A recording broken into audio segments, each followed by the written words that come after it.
All right, welcome everyone to our special city council meeting in the city of Liberty Lake on Tuesday, September 30th, 2025. We'll be holding this meeting remotely and here in person at City Hall. We will start with an invocation followed by the Pledge of Allegiance. Councilmember Spencer, would you give the invocation? Oh, sure. Let's join us.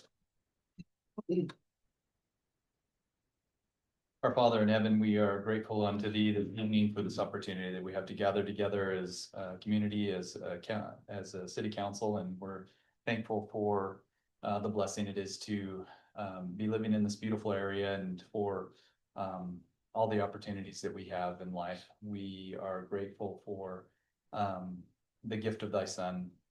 We come before thee at this time, Father, and sadness for some of the evil acts that have been taking place here in our country and abroad. And we pray that thou will bless those who are suffering as a result, and that they may receive peace and comfort and feel of thy love. We pray that thou will bless us as we talk about the governance manual this evening, that we can come to wise conclusions and that we can counsel together. And these blessings and favors we ask for this night in the name of Jesus Christ. Amen. Amen. I pledge allegiance to the flag of the United States of America and to the republic for which it stands, one nation under God, indivisible, with liberty and justice for all.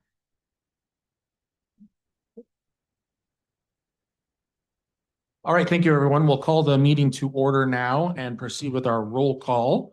Councilmember Van Orman. Here. Councilmember Kurtz. Present. Councilmember Ball. Here. Councilmember Cargill's here. Councilmember Spencer. Present. Councilmember Dunn. Happy to be here. And Councilmember Kennedy. Present. The mayor is out this evening, so if we can have a motion to excuse the mayor. So moved. Second. All right, the motion is by Councilmember Spencer, second by Councilmember Van Orman. All those in favor, please say aye. Aye. Thank you all. Passes 7-0. We will also just make a note that the city attorney, Sean Bouts, will not be with us this evening. We are now up to agenda approval. Are there any changes to the agenda that are proposed by the council?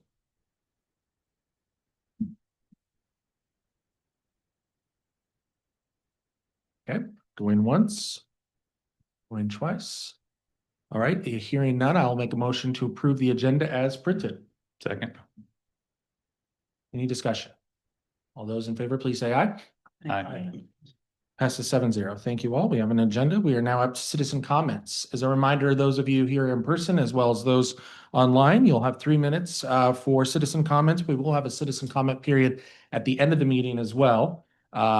If you would like to comment, please raise your hand if you're online or come up to the podium if you're here in person, and you have 3 minutes. Or is there anyone who would like to comment?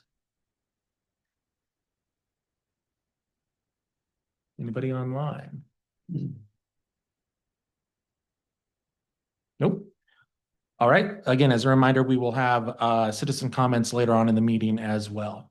Now up to reports and inquiries, and we'll start and end with Mr. McAvoy. Thank you, Mayor Pro Tem. Very quickly, I just wanted to give the council an update. I briefed an item at the last meeting regarding a forthcoming change to our what we're calling the resident request system. And I just wanted to update you to let you know that we are now in live testing. And what that means is we've taken the system out of the test mode and put it into live production. And we've enlisted the Community Engagement Commission members to put it through a live fire exercise. And so that's currently underway with the expectation that if there are no major challenges or break fix issues that we have to address, that we will be opening that up for public use probably here within the next week or two. We've already started messaging, and so you'll see more messaging as we get closer to launch so that people will understand what's coming, what it's used for. But this will be an ongoing opportunity to do outreach and education about what it's for, how it's going to be used, what people can expect from it, how it will benefit them over the current system. And so you'll see more of that information coming out, not only in the city administrator reports, but also through our social media feeds and all of our other communication channels. So any questions about that? that's the extent of my report. Mayor All Pro right. Tem. Thanks very much, Mark. We are now up to workshop discussions. As a reminder for those of you online and those in person, we are going to be discussing the proposed governance manual in the city. And Mark, I believe you're going to start us on this, but before you do, can you kind of walk us through what the timeline is on this, what we're doing tonight, and then where you hope to see this in the next few weeks? Sure. So the goal tonight, essentially, I believe, is to gain as much consensus as we can, going through the order of chapters that we've proposed and emailed to each of the council members. And the reason that this order is proposed is because these chapters either constitute new, call it new rule making that is not currently addressed in the rules of procedure, and then less than that, rules that may have material changes over what's already in the rules of procedure. And so that's the reason for the proposed order. And so as we go from top to bottom on that proposed order, and if council so chooses, we can take this in any order that you'd like, but this is the proposed one that we made for those reasons, that we would move from one to the other. And then if we get through these, whether it's tonight or at a future meeting, we would just start at the top and then go and address the remaining chapters. These chapters all were discussed within a committee setting that was made up of council members Kurtz, Spencer, and Kennedy over the course of 8 months or so. And so this isn't information that was just kind of put together and put out to the council. This was painstakingly put together by members of that committee and now is presented to the council for further discussion, deliberation, and consensus making. And so as you all please, we can take as much or as little time on each of these chapters, and some of these chapters are fairly dense. So in some of them, only one or possibly two sections have new information. So it's not a situation where we're going through the entire chapter necessarily. But really, this is a opportunity for council to make sure that you're crafting this governance manual. It's your manual to govern not only things that happen within the legislative branch, but in some cases, communication between the legislative and the executive branch. And so as those chapters come up, we have department heads online to be able to interact with questions that you may have or provide context that you may request. And Mark, if anyone on the council has thoughts or would like to propose a change, is that just a conversational situation, or is there a need for having a motion and a second and a vote? I don't believe at this stage of the game that there needs to be a motion for every proposed change. I think it's just a matter of having the council reach a consensus on whatever the proposed language that ends up in the final version may be. Okay. Any other? Yes. Just have a Councilmember. question since Sean's not here. Will anything we do tonight, I mean, he will certainly go over everything before it's finalized, right? There will be not only an opportunity for the council to continue to review, but certainly Sean will make sure that there's nothing in conflict with state law or anything like that before it is brought forward for final adoption. Okay, cool. Thank you.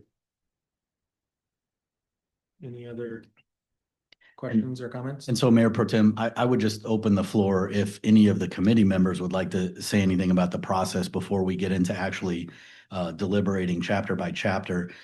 We've reviewed this before in a shorter workshop in a previous meeting, but if, it's always possible that new ears are coming to the conversation. And so if any one of the committee members would like to make any comments, I think now would be a good time to do that. Councilmember Kennedy. I'm comfortable with the lineup that we have here. We got 1, 2, 3, 4, 5, 6, 7, 8 of them we can start with. And I think probably in a future meeting, because I don't see it having time in this 2-hour period of time, that council members can have individual questions about additional things. We can cover it at that time. Any other thoughts? No? Okay, so we will start then, Mark, with chapter 17. Yes, sir. And so chapter 17 is titled Legislative Priorities and Taxes. And I think this, among all of the proposed chapters, constitutes maybe the most significant change from the current rules of procedure, which is why it's on top.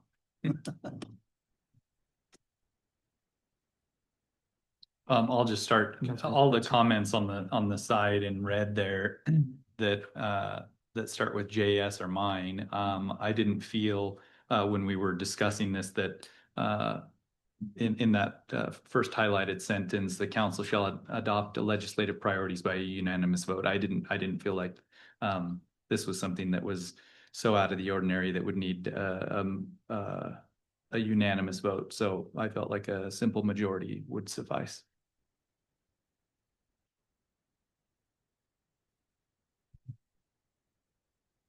Councilmember Dunn.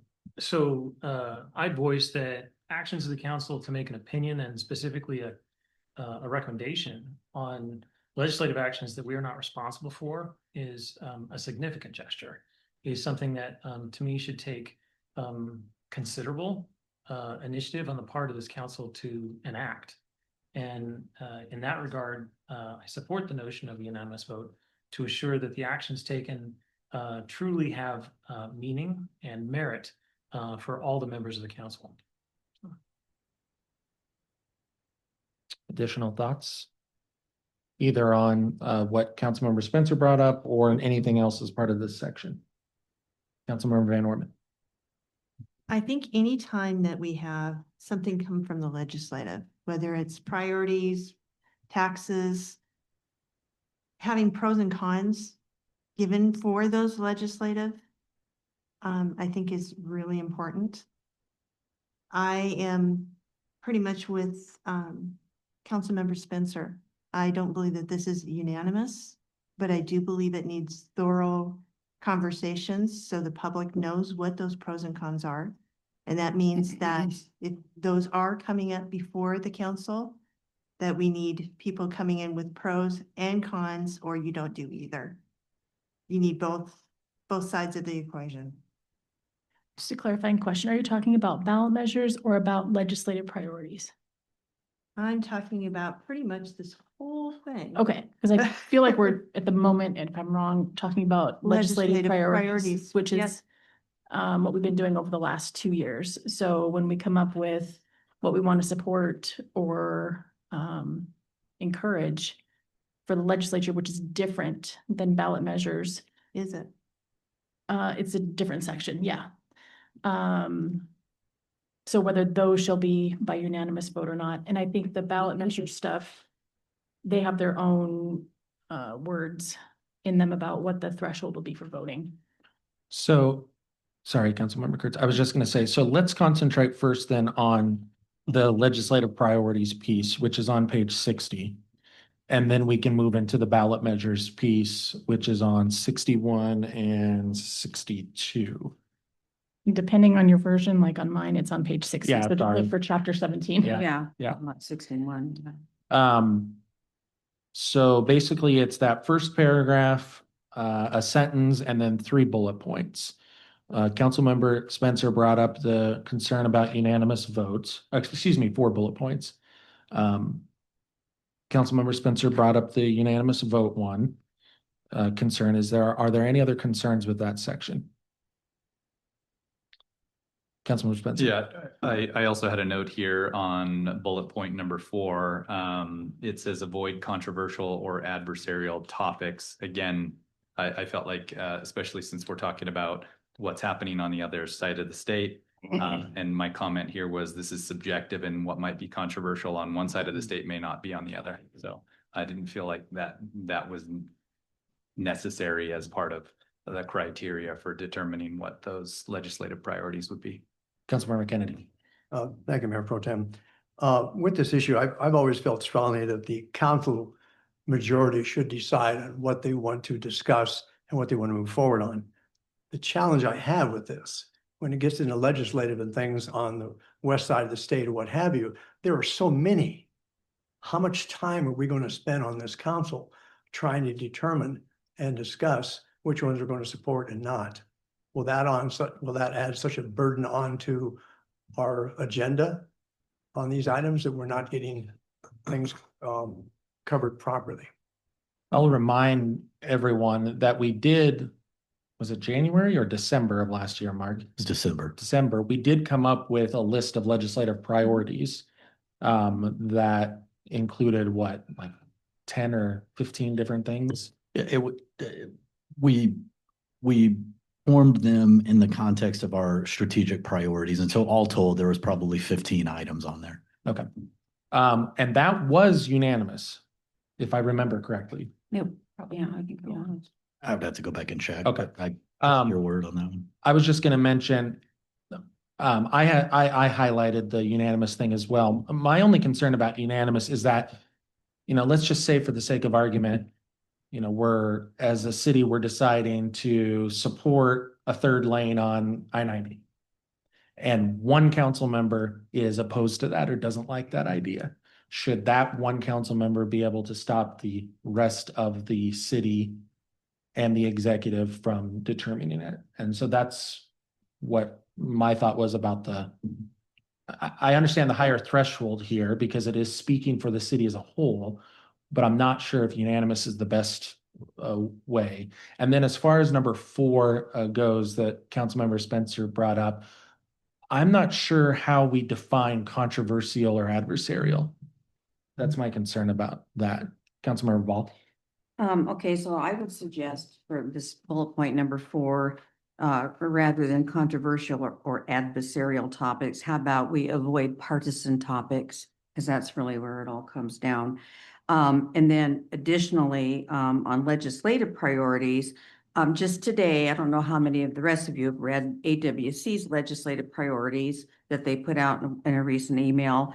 I read through them today and thought they sounded pretty good. I mean, we can always use that as a guide because they are pretty great organization. I've learned a lot through them. So, go ahead. Councilmember Oh, Kurtz. sorry. Okay. So I think that one of the comments here, and we can decide if we want the bullet point 4 in there or not, but my comment, I'm the AK on there, was looking for some guidance from Sean on how to word that differently, or be more clear on what that might be. If we don't want it at all, then we can do that too, or we could wait to see what Sean might suggest for potential language. I think regarding the legislative priorities, I think we've done those the last 2 years. I think, Mark, you've done those. Yes, Led that the is correct. conversation. Yeah. And I like that process a lot. I think if there's some concern about having it be unanimous, but also some concern about it just being a simple majority, are we willing to talk about a supermajority? So a majority plus 1, like a 5-2. That would express the intent that it was serious, speaking on behalf of the city, but a little bit higher threshold than some of our regular business. Councilmember Kennedy. Thank you, Mayor Pro Tem. 2 items. I'm not in favor of having that we need all 7 individuals to have marching steps because I don't see anything get accomplished there. My recommendation would be is to take number 4 and eliminate that completely, because to try to get into avoid controversial and adversarial topics, now we're down to everybody's interpretation of what is and what isn't. And I think we can spin our wheels forever and never get ahead on that.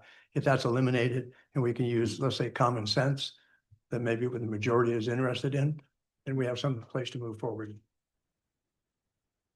Councilmember Dunn. I think the notion of supermajority or majority plus 1 speaks to the notion of the relevance and the merit of the item to be considered, and reflects a compromise away from a unanimous position. I think the example given as a lane on I-90 is an excellent example, specifically in that it would be pretty strongly, I think, of merit to every one of the council members here, at least the majority plus 1. Alternatively, if an initiative were to be arisen to say everybody over 40 must wear plaid on Tuesdays, that would not probably have a majority plus 1. So the nature of what's being voted on to me is what would reflect the number of votes in support of or in opposition to a resolution of support. So I would support the majority plus one initiative. Any other comments? If I can make a comment, recall over those last two cycles where you all ultimately voted to adopt those priorities, that was at least 2 workshops worth of deliberation. So my concern would be that you would be potentially artificially constraining yourself if you include words that could mean something in one case but not in another case, and the reverse the next time. And so as you're deliberating, you can figure out what you want to include and don't want to include before it comes up for a final vote. And so I'm saying that to say the bullet point number 4, from an administrative perspective, seems as though it would artificially hamstring you from maybe doing some things that you otherwise would want to do. Councilmember Kurtz. So I support taking it out, particularly if we're getting to a point where we would look at a 5-2 vote, just because I think that, like you're saying, that would sort of weed out, we would have that discussion on the topic at the workshop. So that would be fine with me, rather than making some arbitrary subjective thing that we can't do. So is it the consensus then of the council to remove bullet point 4? Yes. Okay, and then let's come back then to the unanimous versus supermajority versus majority. What is the consensus there? Councilmember Spencer. I'll just reiterate, I mean, we make decisions all the time on behalf of the city with a simple majority. I don't see how this is any different. Councilmember Kennedy. I agree. Our whole law in this city is a majority of 7 would be 4. And I think that we start, and it's rare that we have something where it takes a supermajority. It's very, very rare, and it's very, very serious when we look at that. And I think that this opens a Pandora's box that, well, we could add something else later on. So I just see that as control is not necessary. Councilmember Kurtz. And I'll just make a point of order that there are some things by Robert's Rule of Order that we do have to have a majority plus 1 already for our votes, and those are in here too. So this wouldn't necessarily be a unique thing, because we do have to do that with ordinances and some other pieces of legislation. Anybody else? Council, let me come to Councilmember Van Orman first, and then I'll come back to you, Councilmember Kennedy. I think with a majority of the decisions that we make are 4, and that deems it a majority. I don't see that we would need any of these, especially for legislative priorities, to have a +1. Councilmember Kennedy. Thank you. I agree with the Roberts rules is that we use that as a guide. That's a reference. Because at one point with this council, it was stated that we follow that completely. But if you think back, for some of us who've been around for a period of time, and we had the lady, I can't remember her name, who came and did some seminars. She was even pointed out that you cannot go by Robert's rules completely. She said, you will never get anything accomplished. So it was put into our verbiage that this council would use that as advisory or example. For reference, I should say.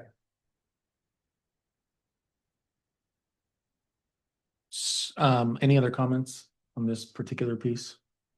Councilmember Ball. Well, I think on legislative priorities, it's a higher threshold. So I would support a supermajority vote. Anything else? I will just say that I'm not opposed to a supermajority vote, but we are split here 4-3, and I'm not sure we should, with a 4-3 vote, adopt a supermajority requirement. So since we're split, maybe we can circle back to that one. Sure. Does that work, Mark? We can come back to this, yes. Okay. So let's move on to the ballot measures piece. So to be clear, we're Yeah. striking 4. We have struck 4, yes, but we have not made a decision yet on the Okay. supermajority versus unanimous versus majority. So Mayor Pro Tem, I'm going to correct a previous statement. The city attorney is joining us by He phone. is. so Great. he is- Okay. He is available. Excellent. Thank you. Okay, so ballot measures. And yes, Councilmember Kurtz. Or were you going to introduce it? Because I have something to introduce as well with it. Oh, with the ballot measure one? Okay, so the ballot measures piece, and correct me if I'm wrong, Mark or Annie, it looks like there's two different options on here. And one is obviously the first piece, and then there's an or, and then another is the second piece. So do either of you want to walk through that? Sure. So yes, there's a either an or, and this is where the committee really wanted to have the full discussion with everybody. So there are a number of cities, like I feel like the first one with the ballot initiatives where we wouldn't take a position on anything is cut and pasted right out of Spokane Valley's. This is what Spokane Valley does. There are a number of other cities that this is standard language for them, or something very similar where they just don't take positions in following of the RCW. As a counterbalance to that, and wanting the council to consider if we do want to be able to do that, what would the mechanics be for us to take a position if we really felt like it was important, or if city staff really felt like it was important for us to be able to take a position and have a voice as a council. So I think the first part of the discussion is, do we want to have the option to do that? Or do we want to stay neutral? And then depending on that decision, what the mechanics would be like if we're wanting to be able to take positions and follow the law. And so I'll just make two comments real quick here to remind everyone. So about a year and a half ago, we had the group that Gavin Cooley was leading come in and make a presentation to us and ask us to take a position on the county ballot, sales tax for the jail. Is that right? Yeah. It was jail.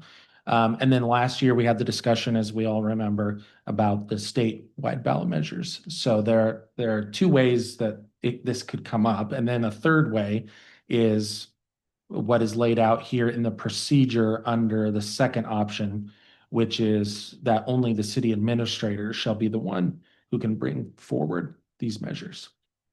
So with that, comments, questions on this section?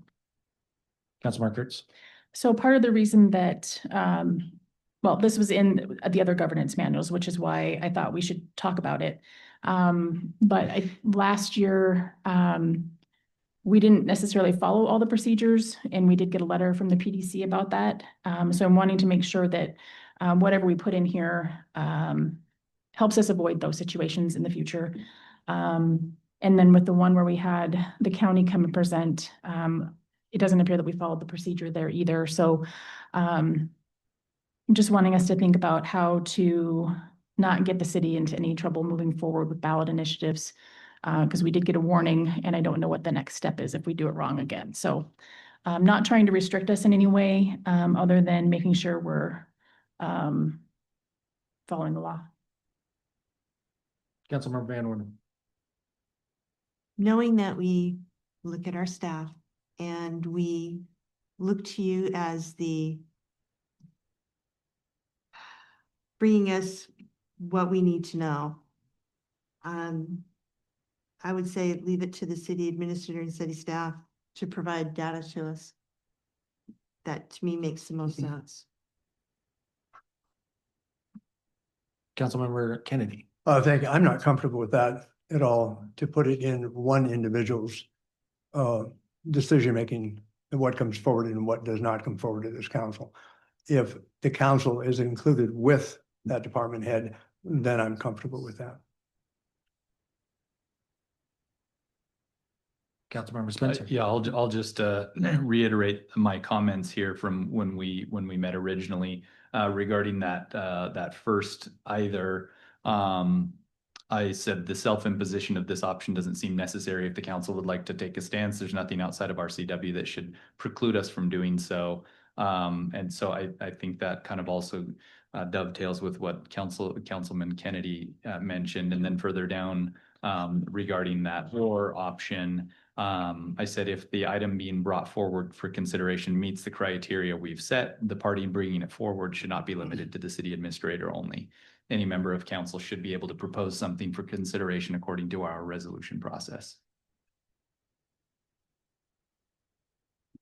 Let's go Councilmember Ball and then we can circle back.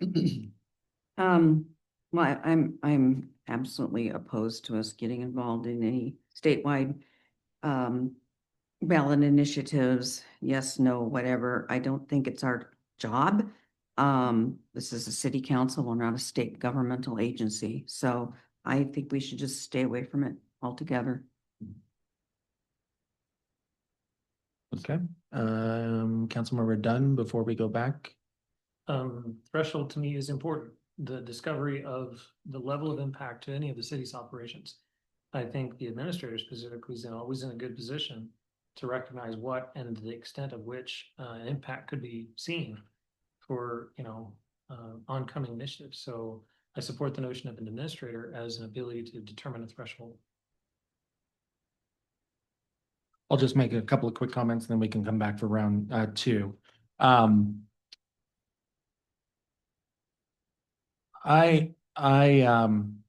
This is not a commentary on you, Mark, but I think it's important to remember that the city administrator, no matter who he or she is technically part of the executive branch of our city. And so I'm a little bit hesitant about saying that the council will be essentially limited based on what the executive branch wants to do, whether it be this issues or other issues as well. So I think that's an important thing to point out here. I think that the city should have the city council should have the ability to bring items forward. I don't mind what's on here with under procedure 1, where it says the city administrator and city staff shall provide the data. I do think we need a 4th bullet point on here about the impact to citizens in our city. Right now, it just talks about the impact to the city. And I think it's important to talk about the impact to citizens in the city as well, if the council is going to take a position.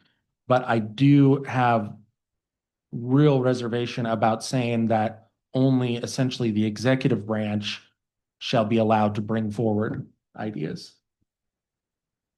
I think Councilmember Kurtz was first and then Councilmember Van Orman.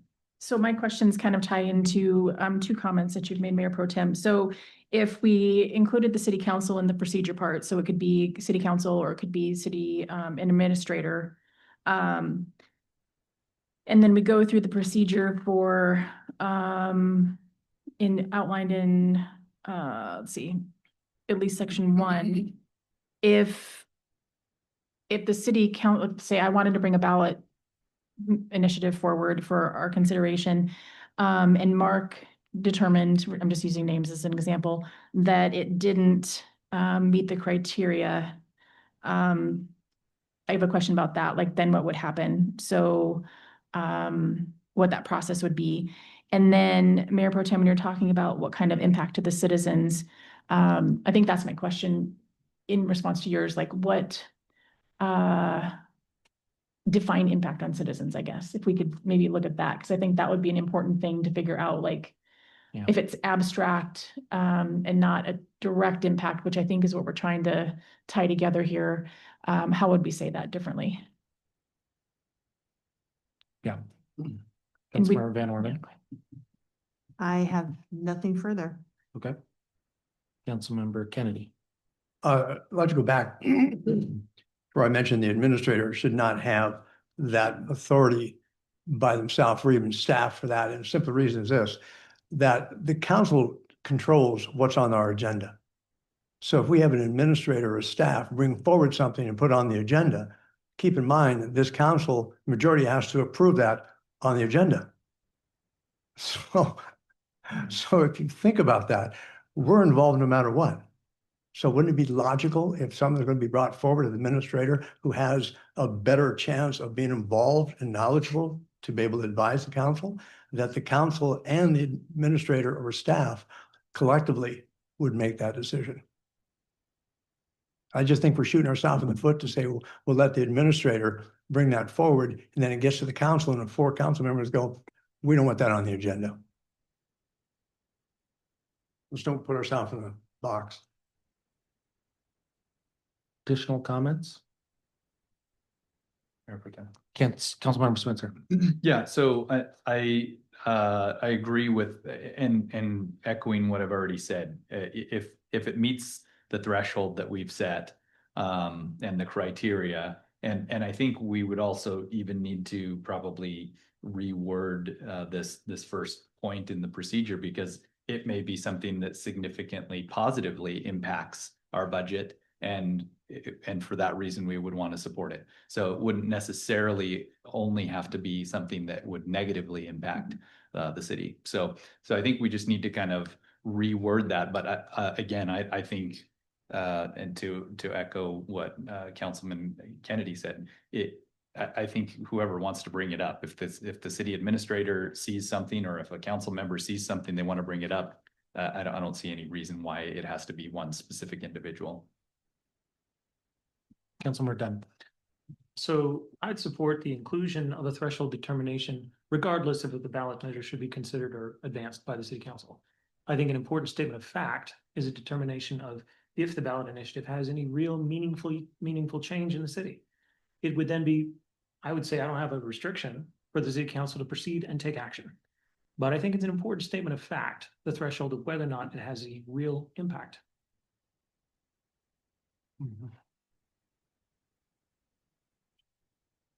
I'll just point out here that the second, our determination, whatever the council's determination is on those first couple of paragraphs, deals or impacts directly what's on the next page and a half. So if it is the council's decision not to include either of these, then on what is on the next page and a half, it is actually irrelevant. Am I reading that correctly?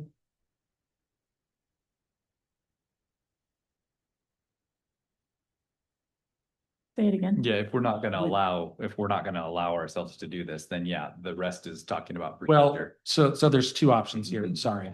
Let me see if I can explain it better. So we could take just the ballot measures part up above the or, in which case the second ballot measures piece is null and void. We don't need to go over it. Right. Or we could take the second ballot measures piece, which is essentially the second half of that page. But if we're deciding not to do either, then the next page and the half page after that is irrelevant, isn't it? Yeah, so I think we need to decide if we want to, and I think this is what you're saying, please correct me if you're not, but do we want to be able to take positions on ballot initiatives or not, which is the first option? Because then we don't need to talk about this anymore. We would just go with that first paragraph that's on at least my page 61, the second header under chapter 17. This right here, Yes. okay. So if we did that, we would delete the next 2 pages. Is that what you're saying? Mayor Pro Right. Tem? Yeah. Yeah. So I think that's the first decision we need to make. Can Sean hear us? Yes. Sean, could you chime in here on whether the RCW, I understand Councilmember Kurtz says this came from the city of Spokane Valley, is that right? Whether the RCW prevents us from using council chambers and or the broadcast system to discuss ballot measures? Well, I'm not able where I am tonight to see everything or the document itself, but the statute talks about public facilities and use of public facilities for campaigning, I'll call it, for one side or the other. So you wouldn't be able to use the facilities and say we're trying to campaign for a ballot proposition one way or the other, because that would be something that would be considered likely part of the public facilities. But the council itself in a public meeting could discuss it? Yes, I mean, if you're considering a resolution for, that says that you're approving like the jail resolution that you guys talked about. You can talk about the resolution and that you're approving a ballot resolution supporting the county tax or the jail construction, that was there. You can have that during the dialogue of your contemplation of that resolution. Because you're doing it during the course of a regular public meeting. And then Sean, I had a question that's related to that. So I think one of the things that I ran into in the research though is allowing citizen comments on any sort of pro or con would be a challenge. And then there's also the specific posting of it so that people can have a pro and con. But then there was that also it felt like weird part about not being able to allow citizens to comment on it because it would be using a public facility. Yeah, I mean, the one issue is though, from the standpoint of resolutions, right? The council has citizen comments relative to resolutions. I think it's the ability to address it. And I realize the point. It's a gray area. You don't know what citizens are going to say. So you're trying to follow the rules that are in place relative to allowing comments by citizens each time the council is considering a resolution. And regardless of where it is. So you potentially do that. But I think the main focus is that it's a regularly scheduled meeting or a special meeting that's called, it's noticed, and the council is following its rules relative to having citizen comments on a resolution. But again, there isn't a bulletproof answer because there's potentially an issue that could arise.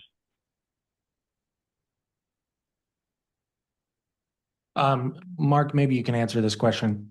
If we decide not to include either one of these, then it goes back to the status quo, correct? Correct me if I'm wrong. And the status quo is just that it can be brought forward by the council. The status quo currently is there's no language in the rules of Right. procedure that govern it at all. So there's nothing that prevents it. Nothing that prevents it or endorses it. Or allows Yeah. it. Or allows it. Other than, If I may interject, I'm sorry, Mark. The way it is right now is just to follow what the statute provides. So the council just has the opportunity to approve or oppose a ballot measure based upon the statute. the rules of procedure currently allow for 3 council members to bring forward any resolution, which presumably would include this kind of resolution, but it doesn't expressly prohibit ballot measure resolutions. Okay. Additional comments, Councilmember Ball? On the top, at least it's my page 62.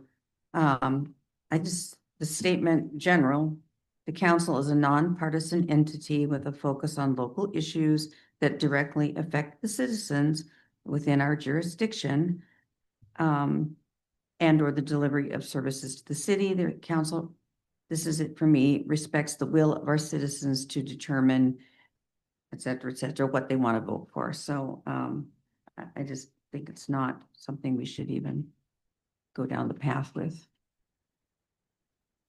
Councilmember Kurtz? And the language that Councilmember Ball just mentioned actually is the preamble to the ballot measure initiative that's on page 61, the first option. That was their language that they put in there about why they don't go forward with it. And that came from the Valley. City of the Valley, yeah. So my only thought with having something in the governance manual that talks about ballot measures is I felt like the last 2 times we've contemplated them, we've maybe fumbled a little bit with the method. And the idea of putting something in here is so that we're clear about kind of the guidelines and when we would and when we wouldn't do it. So we don't run into issues. And I'm fine with either one of these. But I think we should not be silent on whether we're going to do this or not. I think we want to have a clear path on the mechanics of how to do it, so we don't do that.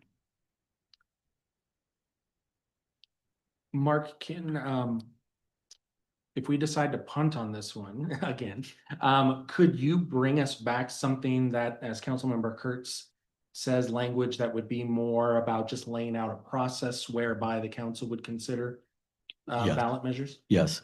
And in that answer, I'll say that if you'll allow me a couple of seconds, I agree with the folks that said it should not be solely the responsibility of the administrator. The staff, in essence, is apolitical. And so from a apolitical, and ballot measures are inherently political. And so from a research threshold establishment perspective, absolutely, staff is going to do all of that. But putting the sole responsibility in the hands of a staff member, I think, is not the way that we want to go. So what we do bring back for you is not going to include that. Okay. Anybody opposed to that? Nope. Okay, so is that all of 17? I think it is. Is that right? Imposing new taxes, Weren't we supposed to circle back to something? but that's the last, Oh, I'm sorry. Yeah. Yes. Yes, you're correct. So we're not circling back to supermajority or unanimous because we're going to talk about that at the next meeting. No. We're going to talk about changes to the ballot measures section to make it a little more open, but here's the process. Correct me if I'm wrong, anyone. And then we are going to move on now to talk about increasing or imposing taxes. Which is still in chapter 7. Correct. Yes. So we're still in 17. and that's if anybody has feedback on it. Yeah. Yeah. So increase or imposing new taxes. What page is that? That's on the bottom, Oh, I starts see. at the bottom of 62. 63. 63 Thank for you. some of Yeah. us. And for reference, this language is also from the Spokane Valley.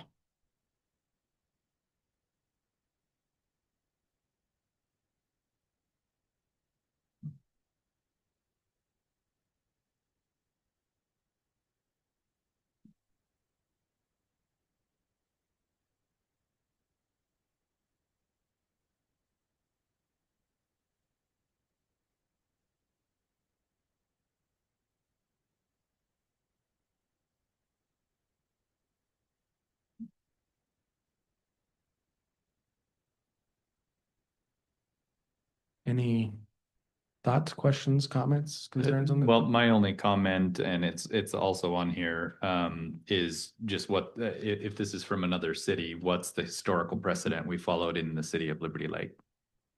And so I was curious what Sean may know, or somebody else who's been here a long time. And then I have If the same this question jives for with Mark. that or not. Yeah, whether that's what we do. Yeah, so, and Sean weigh in on this, but my understanding is that these would ordinarily be brought forward in the context of the budget development. Unless it was an extraordinary circumstance, and I'm not aware of any of those. Again, I apologize. I'm not able to have the document in front of me, but we just talking about taxes. Is that what we're talking about? Mhm. Yeah, Yes. I've seen her imposing new taxes. Yeah, I mean, I certainly the budget would be one area, and obviously the budget's going to be passed by ordinance. If there's going to be imposition of taxes, that's generally going to be, you could have a bond measure would be another alternative. So just off the top of my head, there's going to be something that would come back seeking approval from the council, whatever that may look like. The property tax levies, those come back as well. But those will, potentially be included as part of the budget too. Can I ask a question? Yes. Markers.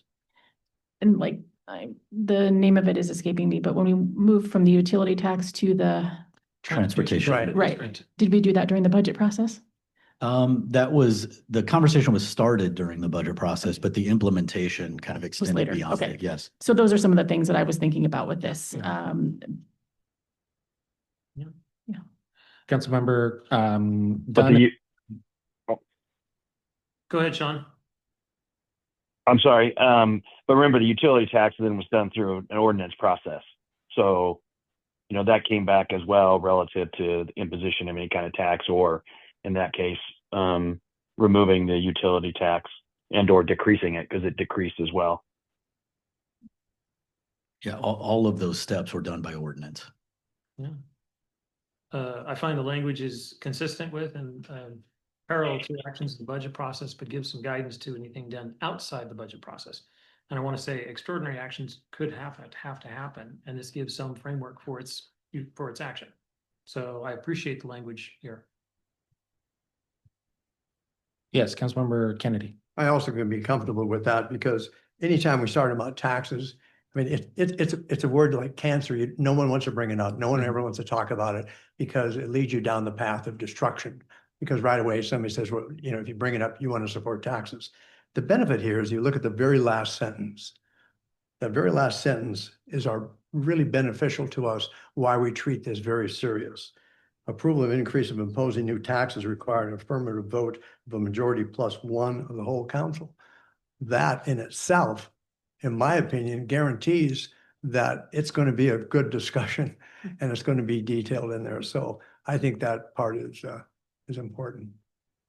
Councilmember Spencer and then Councilmember Kurtz. Yeah, and I was actually just going to address that point number 4 as well. Does this align with because I don't believe currently with budget season that we require a majority plus one to pass the budget, do we?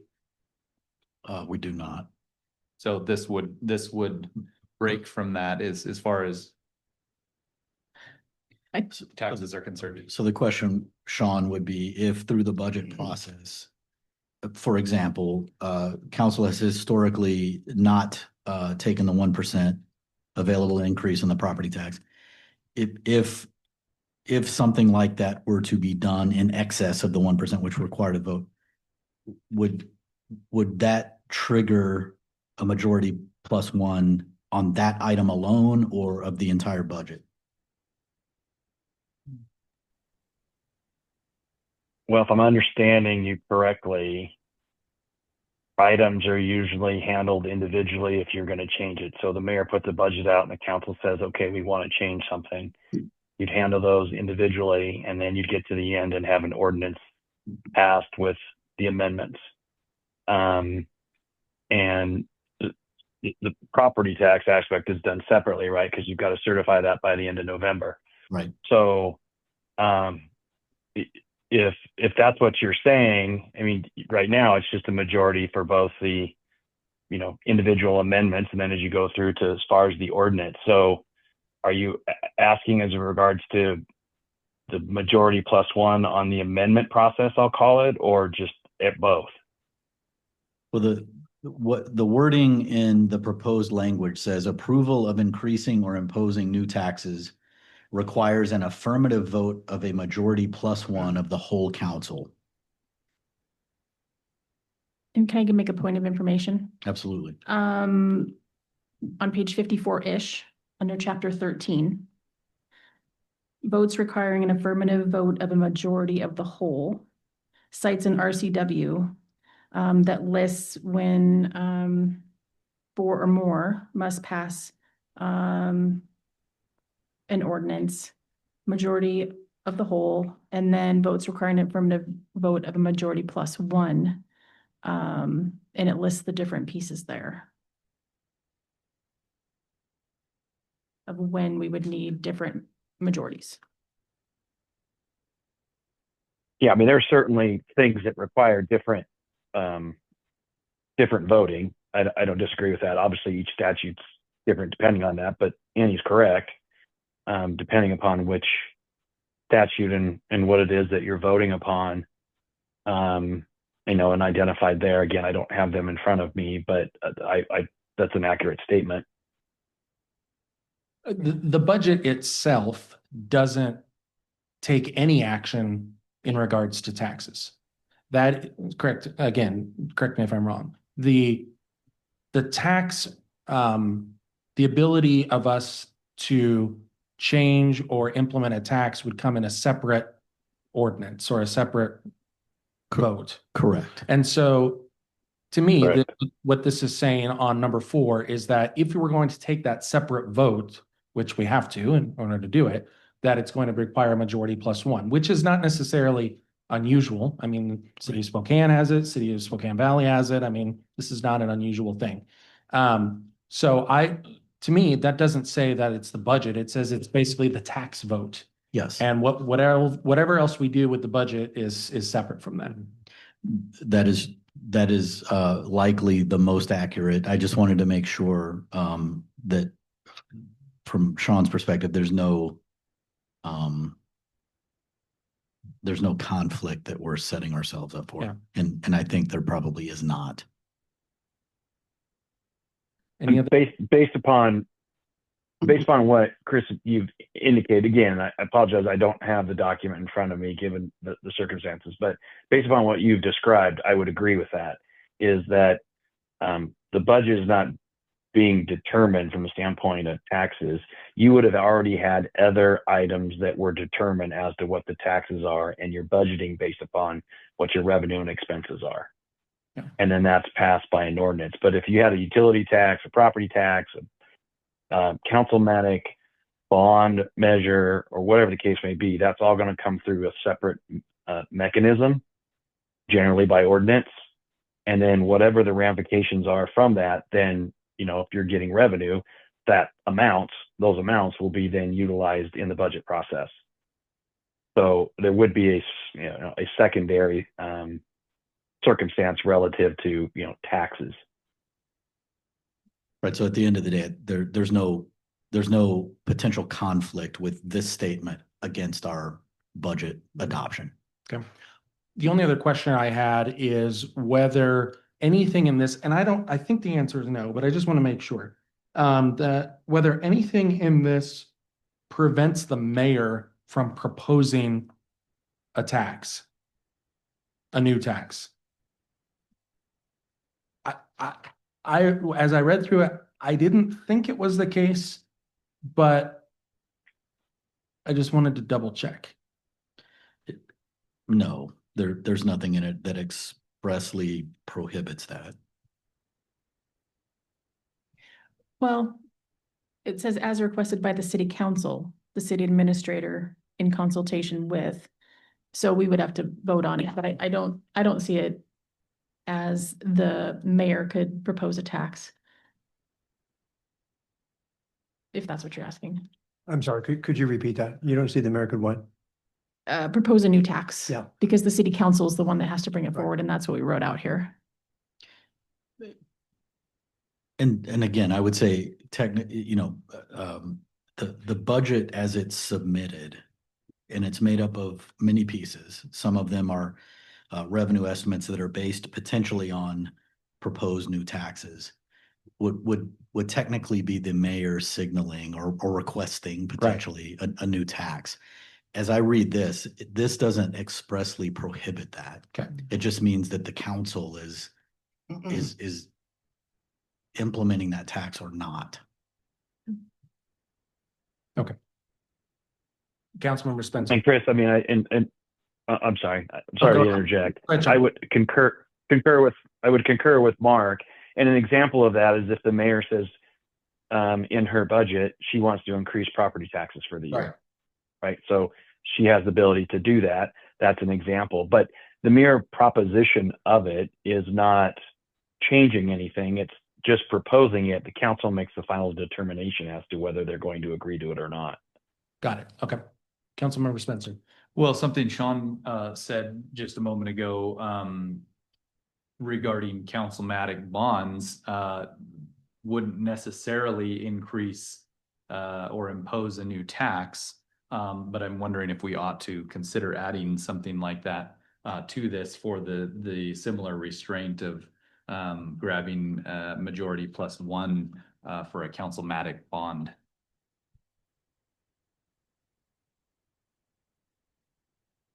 And just a real quick question, Mark, then if we were to do that, would that be under this section or would we need to create a separate section?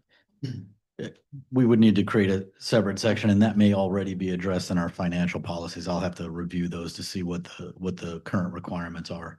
But we're here in this section specifically talking about imposing new taxes or increasing existing taxes. Okay, Councilmember Kennedy. I'll just make a quick comment based on what Councilman Spencer just said. I definitely would support the idea of a super majority when it comes to a councilmatic bond. That's a very serious thing that we're imposing on our citizens. And I really feel that that takes a lot of input and should have a super majority. Okay, anything else for chapter 17? We are on pace to finish by midnight. So let's go to chapter 10. That way it took us 45 minutes. That's not bad. Chapter 10?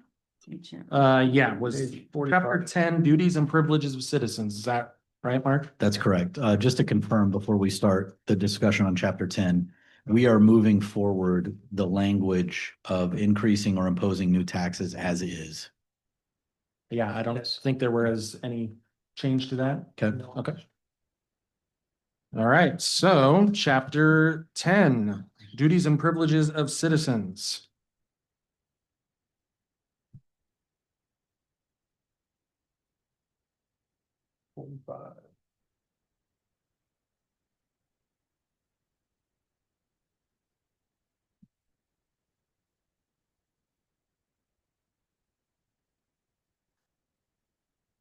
Give everyone a second to review their notes here.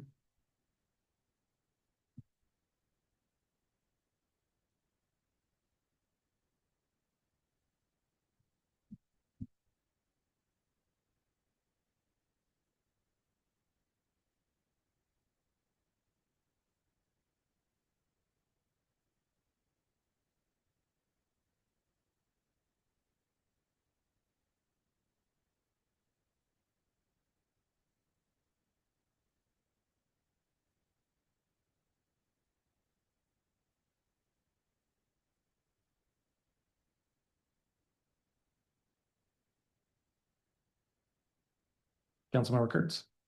So a couple of things in here that that I liked is that it kind of formalizes some of the things that we do already. But it also I see the governance manual as not only a manual for us to understand what to do as seasoned council members, but also new council members as they're coming on, and then also for citizens to understand the way that we do things. One of the things that I like that several different cities do were about written comments and having a distribution list. So the comments, we get those. And then establishing a process and about who is going to be responding to those. And then also, let's see, there was one other thing in here that other cities do that we liked. Hang on a sec. A process for complaints, how that happens. And I don't know, Mark, if this falls in line with what you guys do now or not, or if you guys have suggestions that you would want to make to that. So it generally falls in line with what we presently do. We're currently also exploring some opportunities maybe to improve that process with some of the technology tools that we have already acquired. So that is a work in progress. Okay.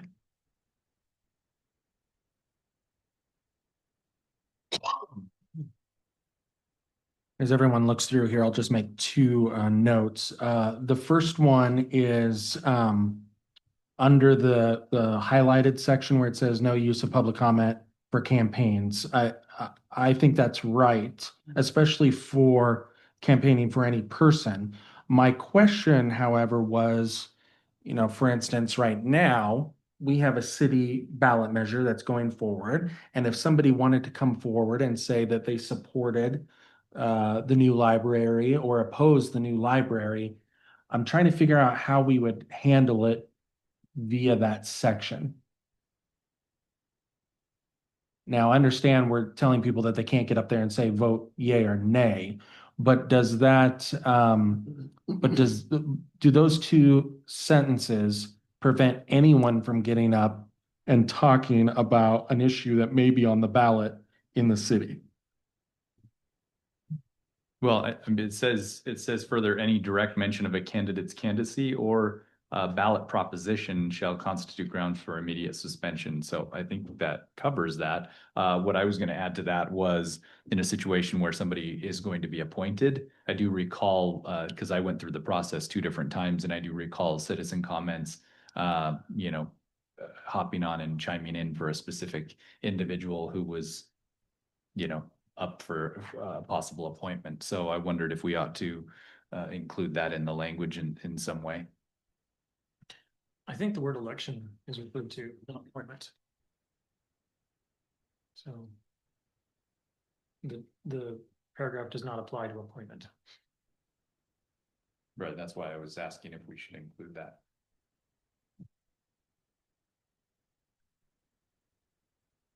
Councilmember Kurtz. I'll just ask a semantic question, and it might be a Sean question, but when we're talking about ballot proposition in here, I hadn't contemplated an advisory vote, and I'm wondering if there's a difference in semantics. Would an advisory vote also count as a ballot proposition? Is it the same definition for both of those things? I would say the answer is yes.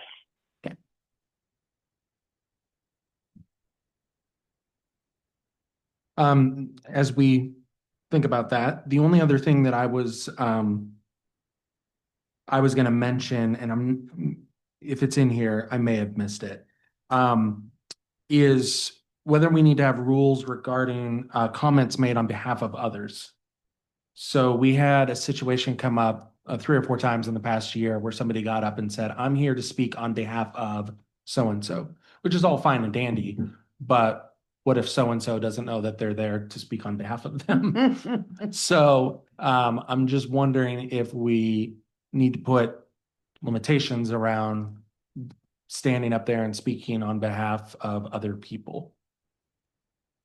And I would just say that, what if somebody got up there and said, "I'm here speaking on behalf of Linda Ball or Mike Kennedy or someone," and we'd had no idea that they were there speaking on behalf of us. Councilmember Ball. But then what if they're here speaking on behalf of a nonprofit or something like that? How do we know that they're really speaking on behalf of that nonprofit? It's kind of a. Yeah. Councilmember Van Orman. Mine would be, how would we know that they're not speaking on behalf of a list of neighbors? A what? Usually you have a spokesperson Yeah. that comes up Oh, and true. talks, Yeah. and they normally have a list Mhm. of all their neighbors that have signed. Mm-hmm. Same thing. Mm-hmm. Councilmember Kurtz. And I think in a different section regarding comments, we allow that. We talk about that explicitly, where we're encouraging them to, instead of saying the same thing 30 times, to have a spokesperson. Right. So.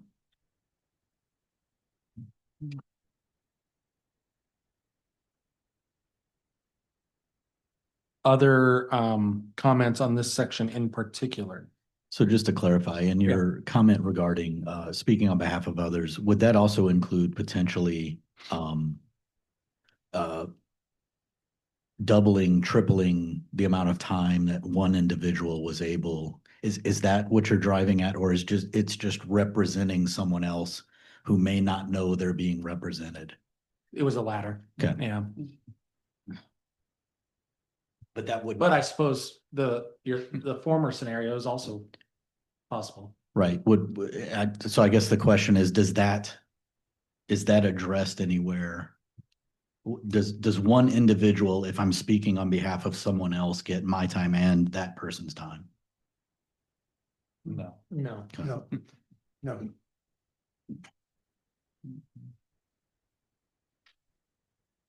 Excuse me for not putting my hand up and saying, but no. You got my time.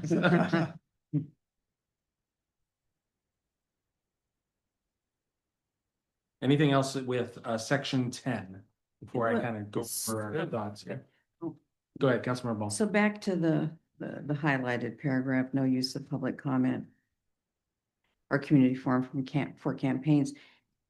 It might be worth adding, okay. Any direct mention of candidates, candidacy or ballot, okay, and or endorsing / or advocating for a state or federal office or initiative. So in other words, further, any direct mention of a candidate's candidacy or a ballot proposition, initiative, or endorsement on a state or federal level be added. Its implication is for any level. Pardon me? The implication Yeah, is for any level. In the first sentence, and we're only talking about public comment and community forum. But for the purpose of assisting a campaign for election of any person to any office. So that could be federal, Mhm. state, Okay. local. And I wouldn't feel uncomfortable with it saying any state or federal ballot proposition. My only thought though, when I read that was that if somebody wanted to go up and make a comment either for or against a city ballot measure, I don't want to restrict them from doing that. Mhm. True. Would we need to restrict them though, based on the RCW that allows the public use of facilities? Mm. Well, Sean? Cause I feel like that's somewhere else in here where the restriction of use to community forum and everything, and that's why it's in here, is because it was using the public facility and not being noticed.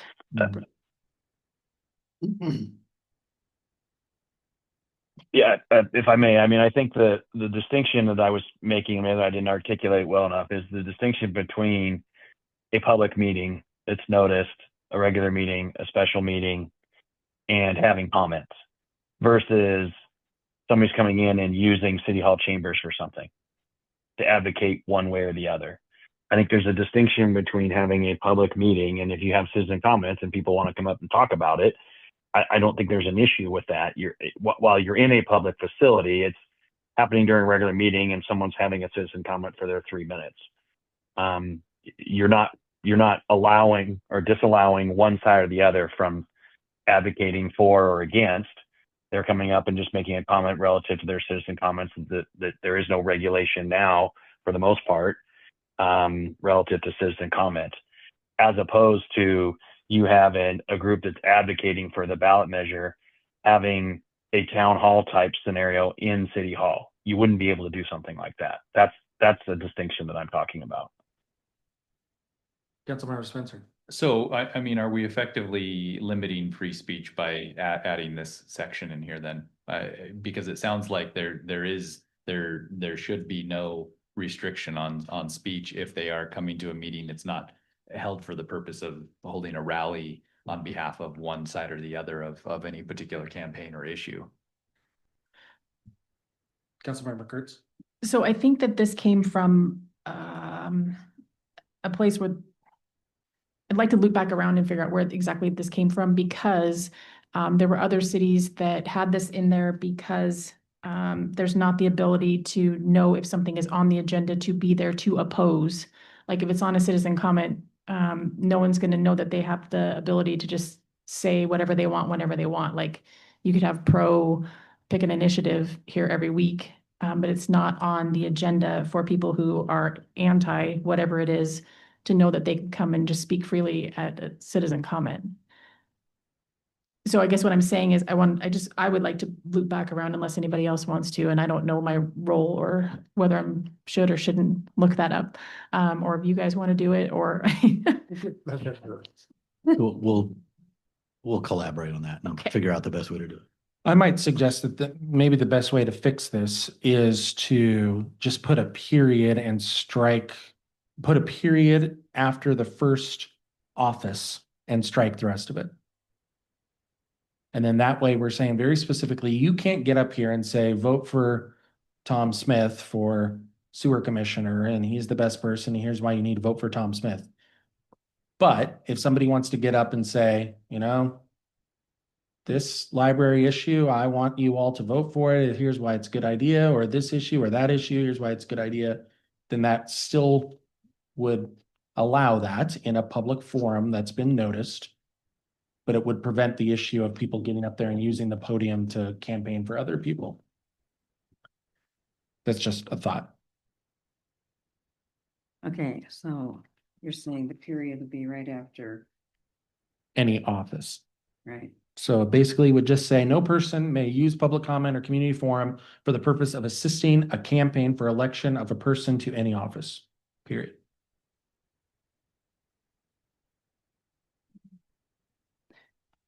Then we should still keep the or for the promotion of or opposition to any ballot proposition. But then that's where we get into the situation where we would then prevent people from speaking on perhaps any issue that we have in the city, if it was a ballot measure. Councilmember Kurtz?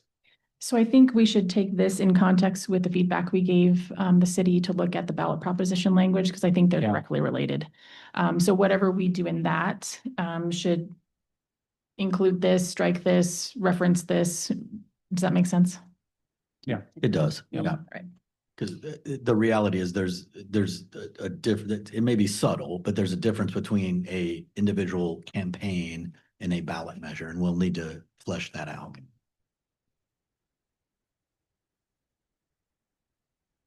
All right, anything else from chapter 10? Yeah, I have one. Councilmember Ball. Yes, at the very end, minutes, Ben, Rochelle will know this. Is a record kept of everyone who has spoken, like their names?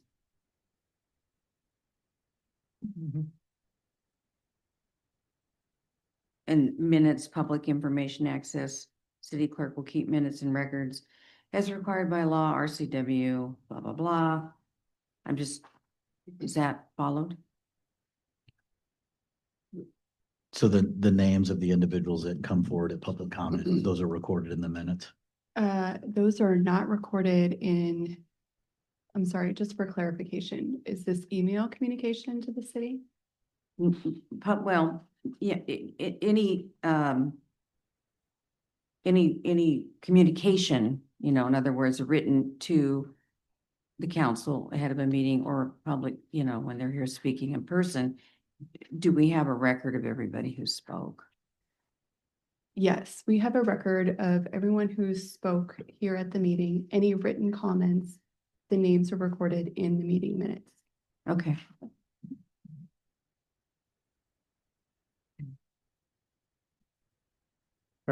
Yes, Councilmember Kennedy. Rochelle, I believe we also retain records when an individual asks a question and the mayor says, we will look into that and get back to you on that. That information that is given to that citizen is, I assume, is kept. It depends on whether the response creates a record or if it's a verbal conversation. Yeah, because I could certainly see that some of the things could be quite trivial. So. Councilmember Spencer. Well, and I think that goes along with the highlighted point just before we get to chapter 11.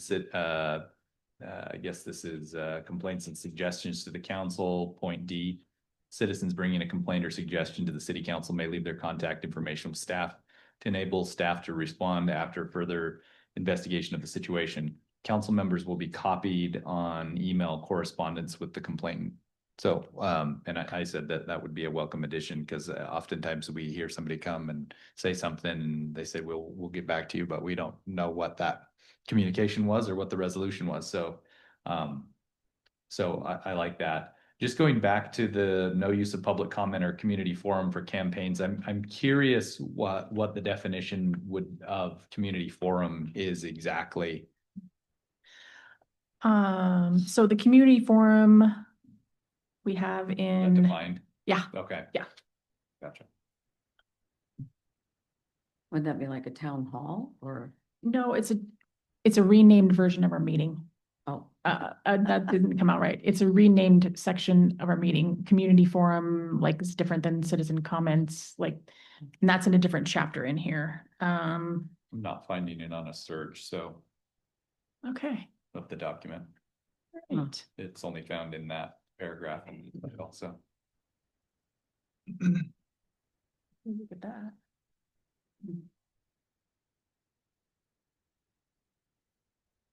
Any other comments? Yeah. Or do you want to keep on this on? Well, I mean, we section can come back to 10. that, but still in chapter 10, I had mentioned further down under written comments, said council members shall avoid accessing any electronic message during council meetings, could be construed as receiving public comment without the benefit of having the citizen. I'm not really certain that how we would regulate this exactly. I think we're all have computers in front of us and we're accessing different information, including perhaps looking something up on the internet that comes up. Somebody may bring something up on a comment, or we want to look at a map or something. So I don't know that we could really reasonably regulate that. So I don't know that it necessarily needs to be in there. Sean, correct me on this if I'm mistaken, but this, and I think the reason why this is in here is because the state law says that if someone were to text or email me during a meeting and I were to look at my text or email, that becomes a public record. Is that right? Yes, it could be construed as a public record. And for the same reason is anything we look at, I mean, as Councilmember Spencer said, if we go to Google and search for, some issue related to a topic that we're talking about, is that also then a public record if we're doing it at the meeting? It is regardless of whether we're in a meeting or not. Anything happening on this Right. I mean, to the record. I'm sorry, Jed, go ahead. Oh, I was just saying, it's my understanding that anything we're doing on this device, whether we're in a meeting or not, is a public record. Or could be requested as a public record. So is that I would agree with that. Yes. reason why? Yeah, kind of sort of like a ex parte communication. Not everybody has the same information. So it's not so much in my mind that you can't look up something if we're sharing it and discussing it amongst the group. But if someone's texting you or sending you a private message, Mike's sending me messages while I'm sitting here looking at my computer, that's what we're talking about. Or a citizen is like, go Annie, whatever, say this next, right? Like those are the kind of communications. If Mark is sending something out to all of us, that feels a little bit different to me if we're all accessing that, unless we shouldn't be doing that. And that's a question for Sean, I think. Well, and I guess to go along with that, let's say a citizen is texting you or emailing you saying, hey, you should say this next. Right. What is then the protocol for that individual receiving that message? Are they supposed to announce I'm receiving messages? Because you may be going through your emails, you're going to see it. So is the protocol that you now have to announce to the group, okay, I just received a message from so-and-so, they told me to do XYZ. So I think the protocol would be to not have your email open and not have your texts in your phone here, because that's what AWC and MRSC say. And that's why it's in here. It's just that we shouldn't be getting those outside communications. Everything should be transparent in here in front of the group. So this is one of those things where I've gotten emails in a meeting. I'm like, we shouldn't be doing that. And we shouldn't be getting texts. All of our devices should be down. And that's what the practice is of other cities. So we don't have the appearance of texting each other or doing anything that doesn't seem transparent and open in a public meeting. I agree with that from a standpoint of having like a mobile device or whatever, but we have our computers in front of us, and I'm constantly checking emails that have been sent to me. When we get to a certain topic, I might pull up several emails that I've received previously, but whether I've got, whether I get something specifically in that moment, I think that's going to be pretty hard to, like I say, pretty hard to regulate. Somebody sends you an email and you're in your email box looking at other emails regarding that topic. That's going to be a tricky one. Councilmember Kennedy. Yeah, on that particular subject, over the years, I've had to deal with that several times on it. I use my phone for notes for specific reasons that I have to do that. I did go through AWC and get their advice to say, does that create a challenge? And it does give the appearance of a challenge, because over the years, I've had two citizens, one a close friend who said it was watching the video and said, are you receiving text or are you texting out at that time? And I explained to him is that I make notes and sometimes that's how I refer back to them. He says, oh, okay. But I realize that it's the appearance of it. It's just the appearance of it.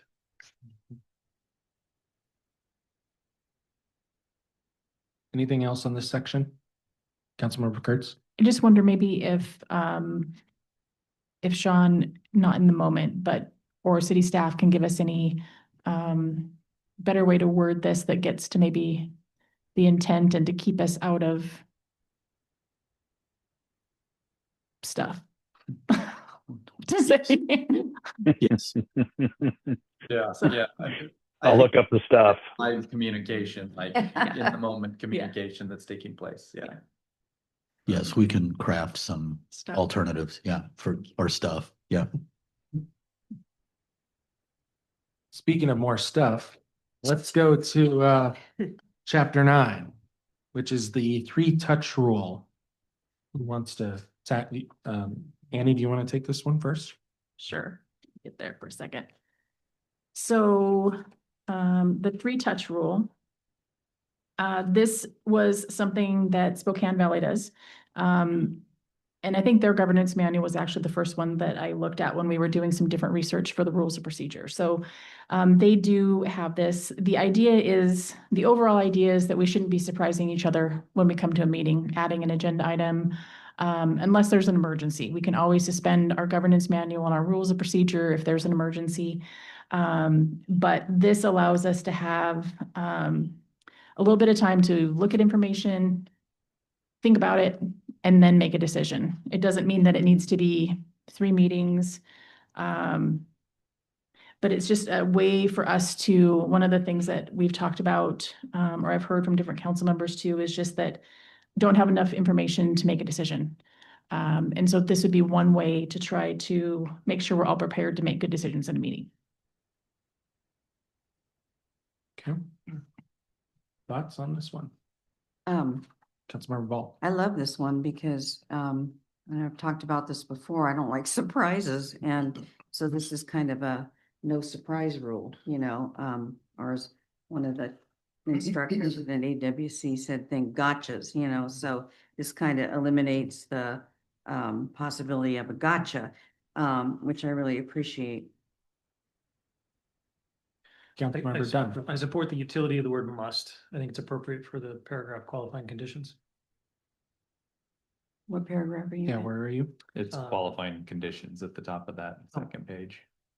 Chapter 9, second Oh, paragraph, gotcha. qualifying conditions.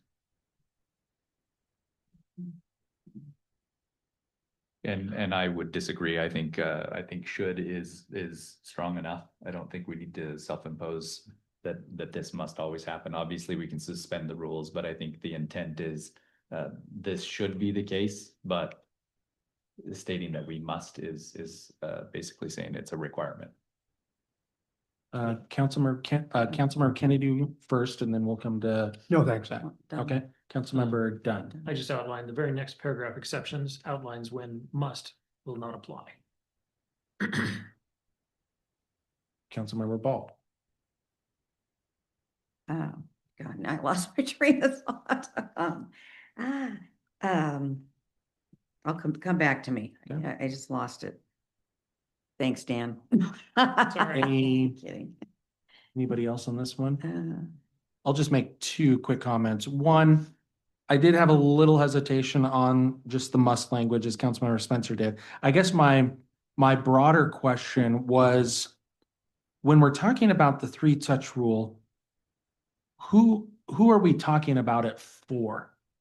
Are we talking about it for the citizens? Are we trying to touch the citizens 3 times with these discussions? Or are we trying to touch the council 3 times? Or maybe the answer to that question is we're trying to touch both of them 3 times. But that's, to me, I think that the answer to that question dictates how these other how the specifics of each touch play out. Because if we're going to say this is for the citizens as well, you know, for instance, would you consider putting something on the future calendar list as a first touch? Do you want me to answer that? Well, I'm just, you know, it's just a general question, but I guess that if we're gonna say, yes, that's a first touch, then in my opinion, the future calendar list should be, or the future workshop list should be public. And we don't really have it public anywhere. We just discuss it at the end of each meeting. Councilmember Kurtzen will come to Councilmember Ball. So the way it's written, it does read as during like the upcoming agenda item discussion, that would be notice to all that we would be discussing that. So I hadn't contemplated that as the public's notice too, but that makes sense to me. And then what was the second part of that? And I agree with you, yes, that Is it for both? I think it could be for both, right? And I agree with you that the idea of publishing some of our upcoming agenda items would be something that we should consider. So the public can be aware, hey, I want to be there on October 19th for, Mhm. you know, whatever's coming up, in advance of getting the agenda, you know, 2 days before like they do. But I do like the idea of including future agenda items in our packets. The only other question I had is that I just think that some of this language is very subjective. For instance, under the second touch, what may be adequate preparation for me may be completely different for someone else. So I would just want us to be kind of careful there about, and I don't want to get into wordsmithing on all these things, but I just want us to be careful about that may mean something completely different to someone else. Councilmember So Ball. what I was gonna say before, okay, so in a way, when I read this, I thought, in a way, we kind of already do this because, you know, something is discussed. And if we move it forward, then there's a first read and a second read. So in a way, we're already kind of doing this.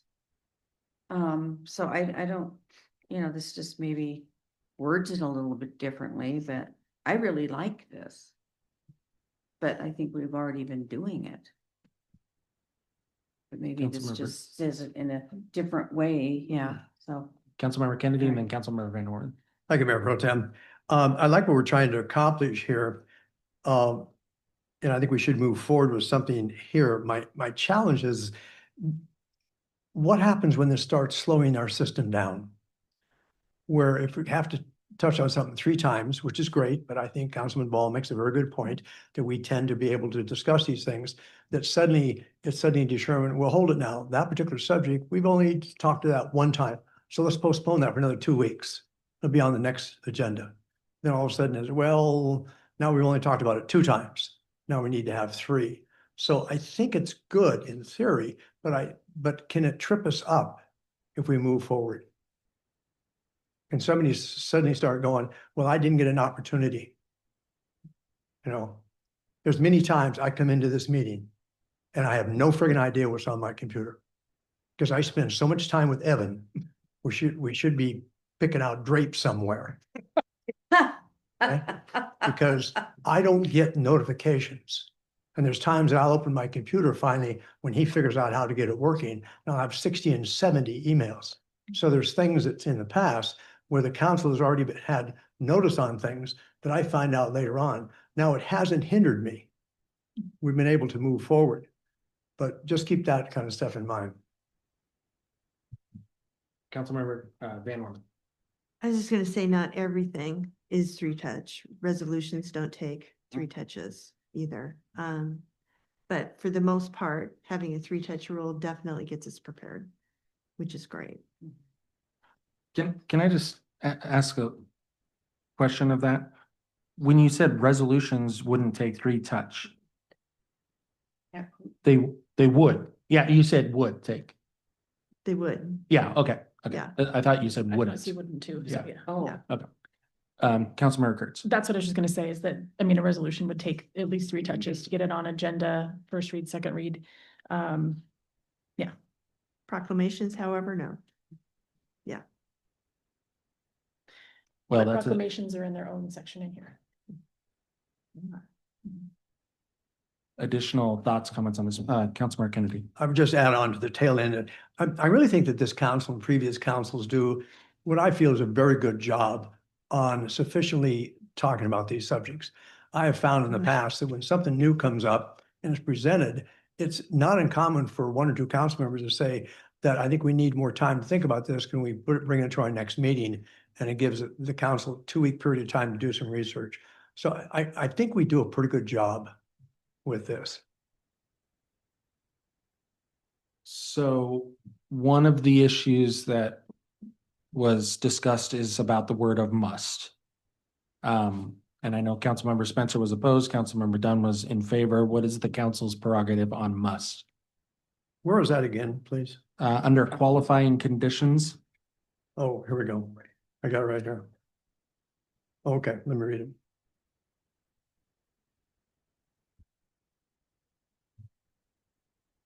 And keep in mind, yes, Councilmember Dunn, sorry. Just as a clarification, the following paragraph exceptions outlines when must does not apply. And I was just going to add on to that, that the council is free at any time to waive its rules. Yeah. Councilmember Fitz.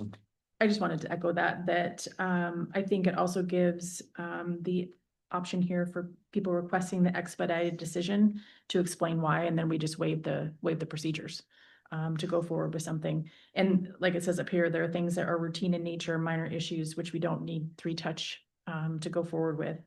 So I think it gives a lot of ways for us to encourage the 3-touch rule, but ways to not be hamstrung by it either. Councilmember Kennedy, did you have your hand raised? Only half mast and I lowered it. All right. Anything else on must or the rest of the section?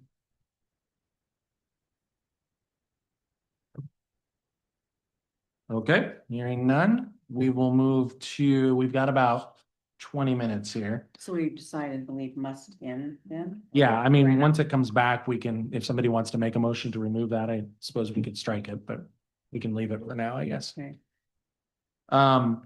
Chapter 5, which is on page 26-ish. Yeah, 26-ish.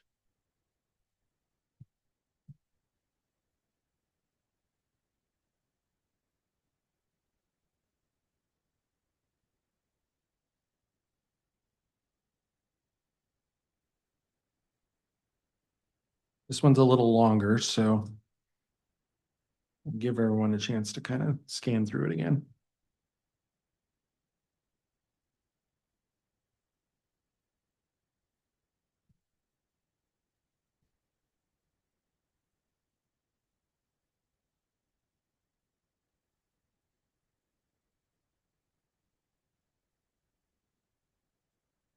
I just have one. Councilmember Van Orman. When it comes to what we've done in the past, of course, we were having meetings until close to midnight.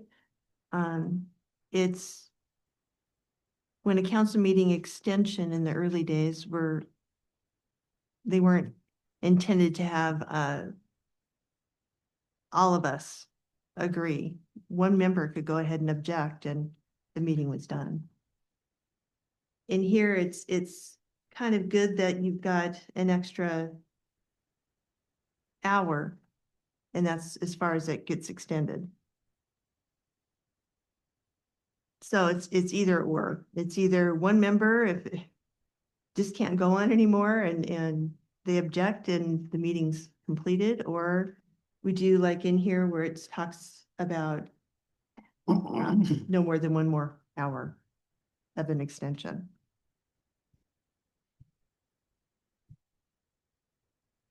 Yeah, is that reasonable? I mean, So that's your current rule. And- This is preserving it essentially. Councilmember Kurtz.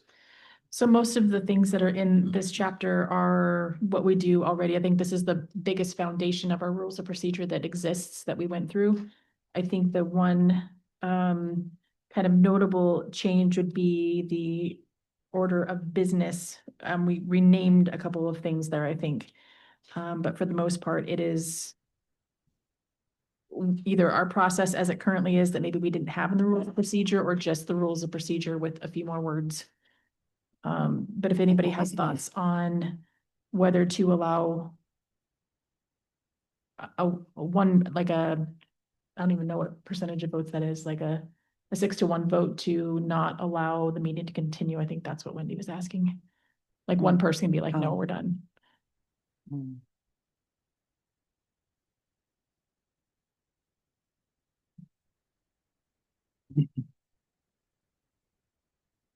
Chris, can I interject something? Yeah, I think Wendy was getting at in the past, that additional hour had to be done by unanimous consent. And so if any one person didn't do it, then the meeting abruptly would end. And so the problem got to be that even if you only needed 5 more minutes to finish something or to pass something, you wouldn't be able to do that if someone decided they didn't want to do it. And so my recommendation is that you don't do it that way, because it will then start to prohibit certain actions from being taken when you only need a couple more minutes. Certainly you may need longer, but sometimes you just need till 10:03 or 9:03 to finish it. And if you have it where you have it unanimous, you get precluded from being able to do that. Councilmember Van Wormen. I guess, yes, I would agree with that. That and the fact that we've went ahead and took it from 7 to now 6 o'clock, and we go to 9. So it's not that we're going from 7 to 9 or 10 o'clock. And then, so yes. Just wanted to put that out there. Councilmember Kennedy. The challenge I have is the last paragraph. And I understand there's an RCW against this. And earlier today, I had a conversation with Sean. It says the council may extend any meeting except for a special meeting. I feel personally that even a special meeting should be able to be extend 1 hour. I'll use tonight, for example. We have 93 pages, 91 pages we can get through. We have 2 hours, and at 8 o'clock, we're done. I think there's times that we're right in the middle of something, we get something accomplished to be able to do that in that short period of time. Now, when I talked to Sean earlier, and Sean, correct me if I'm wrong, that I asked the question, is this cast in concrete? And it sort of is semi-wet concrete.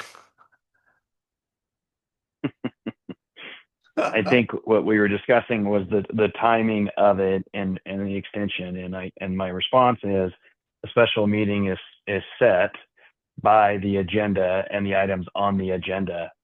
And so the interpretation of the rules as they are currently is that it says for the date and time. And so if the time is just to be between 6 and 8, the rules that you have right now are saying that's the time to have.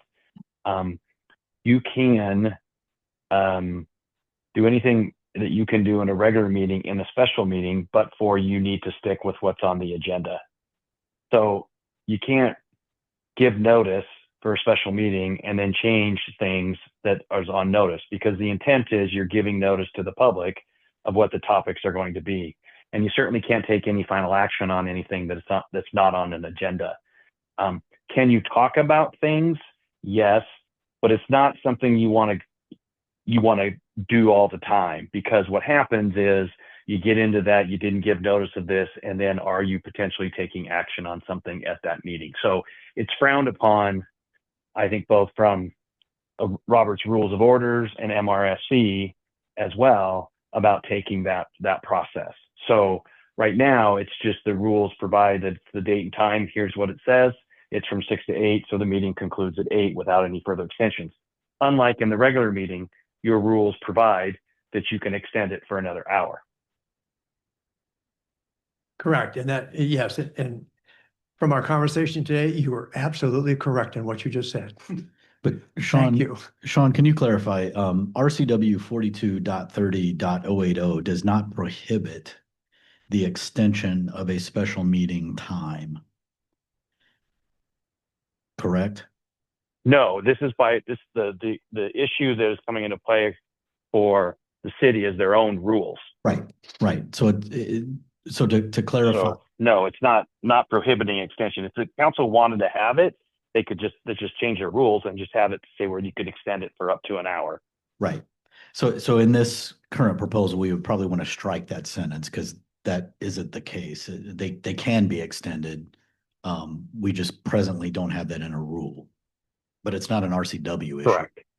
Councilmember Kennedy? And that is, Correct. that is my point. I understand totally. If we say to the public at 6 to 8 o'clock, at 8 o'clock, we're done.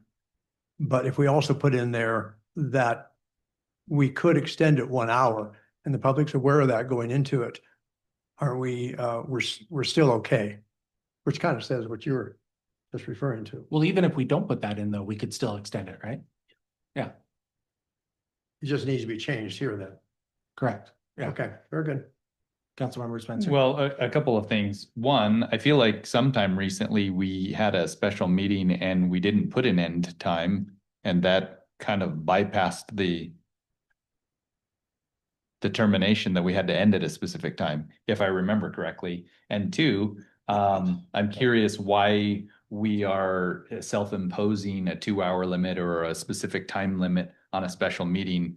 Why wouldn't we just keep the same rules as we do for any regular meeting? And I think those are both excellent points. I think one of the things that you want to do in this process is establish that. If a special meeting is going to look and act exactly like a regular meeting, just build that into the rule. The only caveat to that is what Sean is saying is that when you start extending the special meeting, just making sure that you're not adding on to things that are not Right. already noticed. Right. Sure. Well, where does this RCW come from then? I mean, where did that come from? You guys on the committee? Well, the RCW. It was Well, probably, it's not in it was there. probably That's just where- built into the language of one of these other cities that she pulled it from. Yeah, Oh. or ours. I would imagine that ours is not inaccurate, but some of it's also our practice too, right? Like, I think what we're saying is like, if we wanted to suspend our rules and go till 10 o'clock tonight, we could, because we would suspend our rules, which are making Mhm. us limited. Right. Well, but at this point, we could not extend tonight's meeting because it's already been noticed that it Right. ends at 8. We could extend if we waived the If rules. we suspend our own current Yeah. rules. Because it's just a rule that we've imposed on ourselves. It's Yeah, not not a by state. RCW that says we have to do this. So is the consensus then to strike that sentence in its entirety? Which specific sentence? This is the one that says the council may extend any meeting except for a special meeting for no more than 1 hour. Should say by majority vote. It says my, so we would just strike that whole thing. That would preclude the ability to extend any meeting. This is the sentence. Yeah, that's the part that allows us to of a extend. meeting. Oh, I'm sorry. You're correct. So basically we'd be striking the except for a special meeting part. Is that right?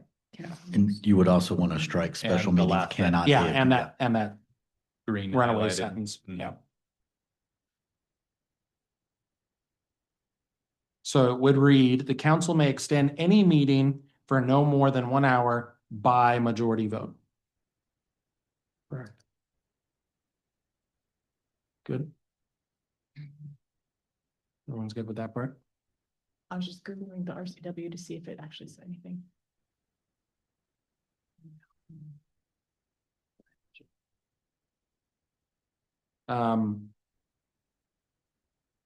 One thing I wanted to, we've got 10 minutes here.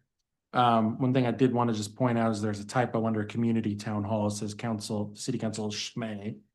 So we probably want to just tweak What that page are you on? page 30-ish. And then as Councilmember Kurtz pointed out, we may want to focus in on that order of business of regular meetings because that does change things a little bit. Where's that? That is on page 30-ish.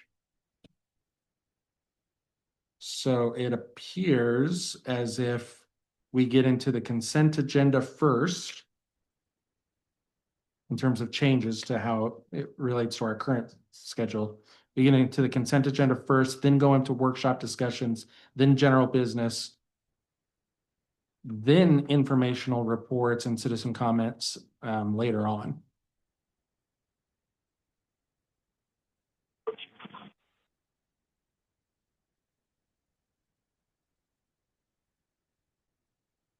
Yeah, Councilmember Kurtz. So when we were talking about the order of business and Mike or Jed, you can feel free to jump in here too. But I think we were wanting to make sure that some of our more fun things that we do are done first, so people don't have to sit through a whole bunch of city business to get recognition or whatnot. And then like for the call to order, roll call, those things are all kind of wrapped into one where there are 3 distinct items on our current agenda. Several other cities just have one thing. We're gonna do all these things because they're kind of the same. And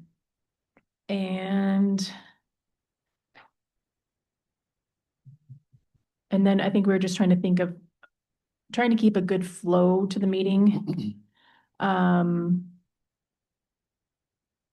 So informational reports were moved down a little bit. Planning calendar, that was like just renaming of upcoming agenda items. Information only, this is something that Mark does in his city administrator report. But if it's like events that are coming up, Barefoot in the Park, that sort of thing, we were thinking that it would be good to just put those on the agenda, list them out with the date, so people, when they're reading a packet, can read that versus it being separate. And yeah, I feel like we just kind of renamed things and tried to think of a good flow for it. But if you guys have suggestions, please feel free. One question I was gonna ask, in regards to M, would that include like the fire district report and the library report and the sewer report and all those other Yeah, I ones? think so. And if so, that's totally fine with me, because then we get to the city business first. However, sometimes we take a long time getting to city business and going through city business. So do we run the risk of requiring the water and sewer to be here at Right. 9:30 at No. night? Yeah, that's not fair. You could always potentially split those for external agencies versus internal reports. Or put them under like special guests, which is like the E on here, but make sure to clarify who it is. I think informational reports, and you guys correct me if I'm wrong, but I was thinking more of like departmental reports.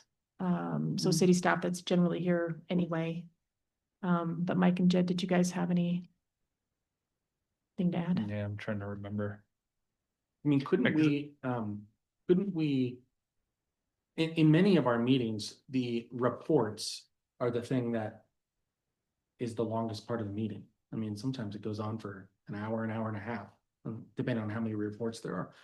So instead of, if we're gonna say out of department reports, for lack of a better term, maybe what we should do is put a limit on how many there are.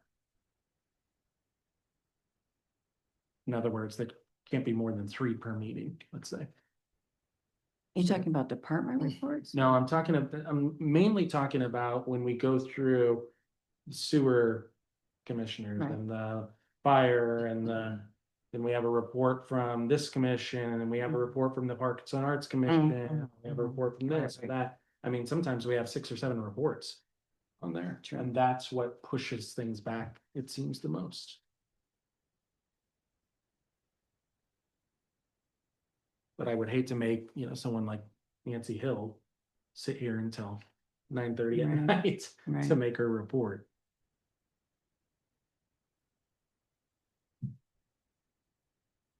I'd suggest that be before H as workshop discussion. That would be the first long-term item, I'd say, based on the action.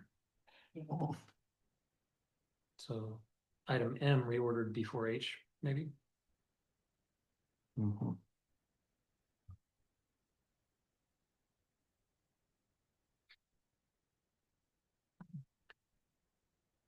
We're in here.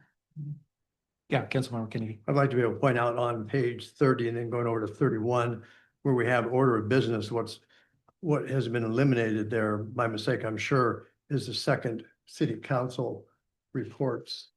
Because we have city council given reports twice. But here we only have one, and that is under N, open council discussion. Whereas normally we have, such as the meeting of September 16th. You know, under reports and inquiries, we have city council. And then later on, we have council comments before public hearings. That needs to be added back in. Okay, speaking of, we are 4 minutes away from our deadline here. So we need to wrap up this section. Because we also have on our agenda citizen comment. We'll see if anybody wants to make a citizen comment. Councilmember Kurtz, So then we agreed earlier we could extend the meeting tonight. if we waive our rules. And I would like to make a motion to waive the rules of procedure to extend our meeting until 8:30. If people are interested in continuing discussion. Second. Okay, so motion in a second to extend until 8:30. Any discussion? Actually, excuse me, the motion in the second is to waive the rules. I apologize. Then we'll make a motion to extend to 8:30. So we gotta waive the rules first. So do you want to restate that? I make a motion to waive the rules of procedure. Okay. Not for everything. Second. Okay, so this is just on waiving the rules. All in favor, please say aye. Aye. Any opposed? No. Okay, so 6-1, it carries. I will make a motion to extend the meeting until 8:30.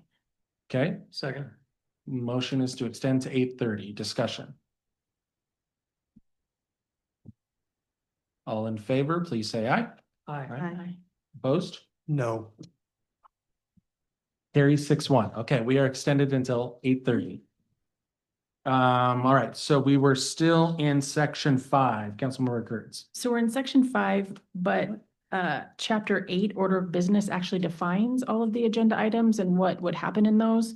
So that's what I was looking for, Councilmember Kennedy, was Which one is that? I'm sorry. chapter 8, order of business is on page 40-ish. So this outlines what happens in each of these sections of the meeting. But should we have the redundance there to have it match? This What page 40-ish. Page 40-ish, and it goes through each section of the agenda, what should happen in those sections. It defines essentially the sections. So informational reports, that was one of the things we were just talking about. So report shall be brief and focused on keeping the council informed about city-related business. Extended reports beyond 5 minutes on a singular topic shall be considered a presentation and should be conducted in a workshop. So we talked here about department directors, and we talked. Are you reading from 40? I'm on 42. Oh, 42. Okay. Yes, sorry, informational reports is the Okay, section yep. that I'm in. But we also talked about just what you were talking about, Mayor Pro Tem, about defining a rotation for meetings, so we aren't having everybody at every meeting. That informational reports would contemplate the 5 kinds of reports, but below it. So we would have advisory committees and community partners. We'd have council member reports, mayor's report, administrative, it's supposed to be administrator report. Well, administrative and city administrator reports. So all of the reports would be under one section, kind of like they are now, but all in one section. Well, since you touched on chapter 8 here, because it is related, I guess where I'm kind of focusing on, which is page 40, and I think this goes into what Councilmember Kennedy is saying as well. During public comment, the mayor may recognize any council member, city staff for the limited purpose of providing a brief response, comment, or summary of expected action.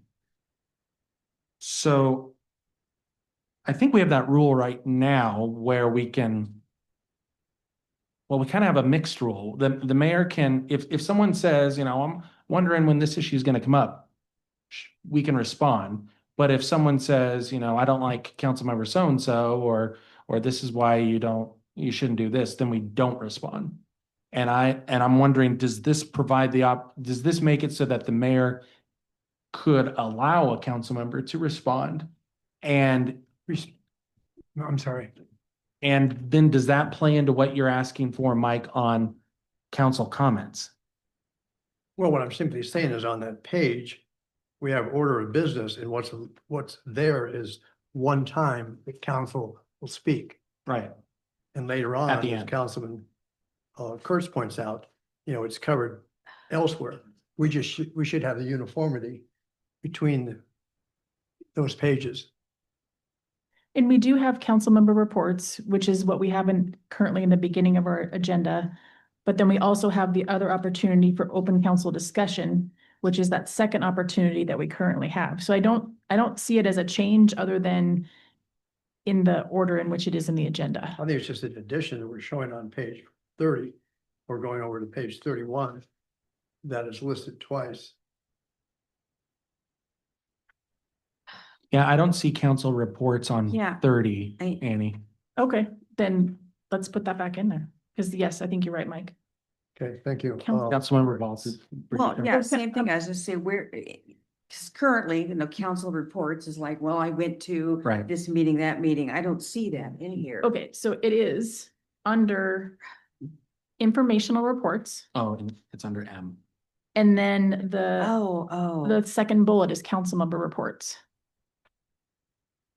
So it's part of M. it's part of M. It would be part of Okay. M. Well, where's the mayor's report? M also? M3, Mhm. and then administrative reports are M4, and then city administrator report is M5. So they're all still there. They're just in a slightly different spot.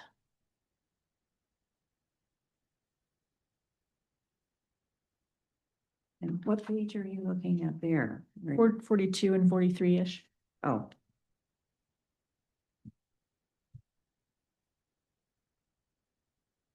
So I just want to make sure everybody feels confident that we didn't take anything out. We just moved it. okay, so. And then, so if a council member wanted to address something that was not informational in nature, they would do that under N? Under open council discussion? So they can make any statements, comments, motions, follow up on from prior meetings, initiate staff direction with council approval at this time. But anything that's long should be a future agenda item. Right. Yeah. Councilmember Kennedy. Because we're still talking about meetings and stuff. I'm not sure if there's a proper time to bring this up. It might be in here. We can certainly cover it. Like tonight's meeting, we have on our agenda, we have 2 citizen comments, but we have nothing for council comments. I propose that every single meeting that we have, we will have council comments. Now, generally, we don't get a lot of comments, but at least it's there. So I feel it's important that we have that in there, that every meeting, if we're having citizen comments, we're certainly having comments of council.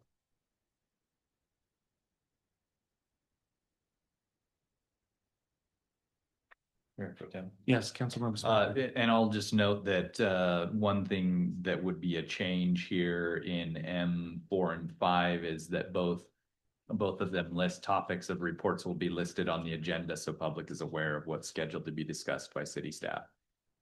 So that would be the administrative report as well as department reports. So that would be a change.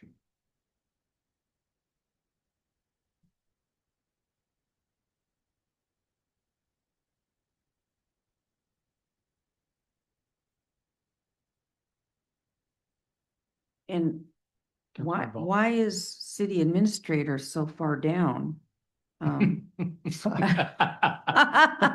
no, I'm just, 'cause, I kind of like that report more toward the beginning. Why is that funny? Poor Mark. Well, poor Mark has to be here and our community members trying to get them to go first. Oh, But poor Mark I has to be see. here. And do you usually go last, Mark? I feel like, no? It's right in the middle. Oh, do you want to be in the middle? It- Go wherever you want. It's your. He doesn't decision. care. Yeah. That's okay. I'll speak on behalf of Mark tonight. He doesn't care. But at least you should go before the water department. He's gonna go one way or another. Yeah.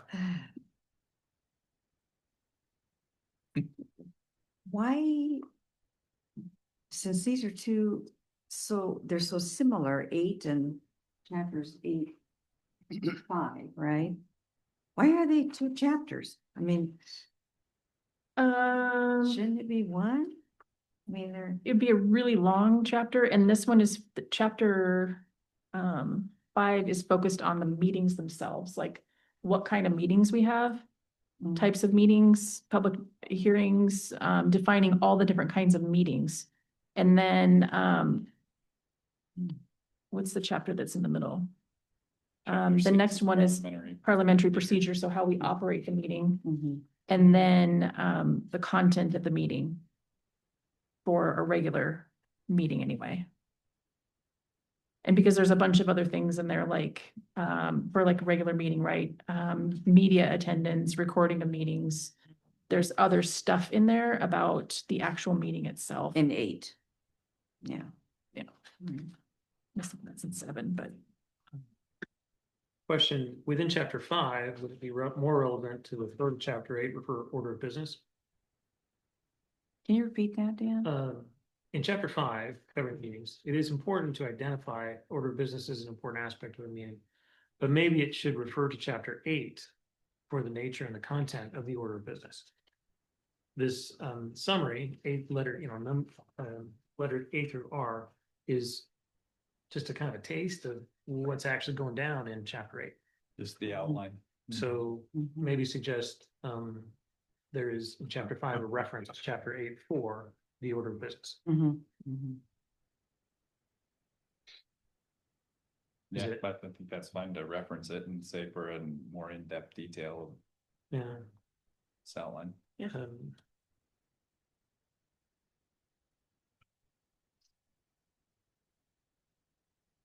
so for like the types of meetings, a regular meeting on page 27, types of meetings, number 1, regular meeting, you could put at the back, see chapter 8 for order of Order. business. order of business. And then you wouldn't need that little section in there. What page do you have, Dan?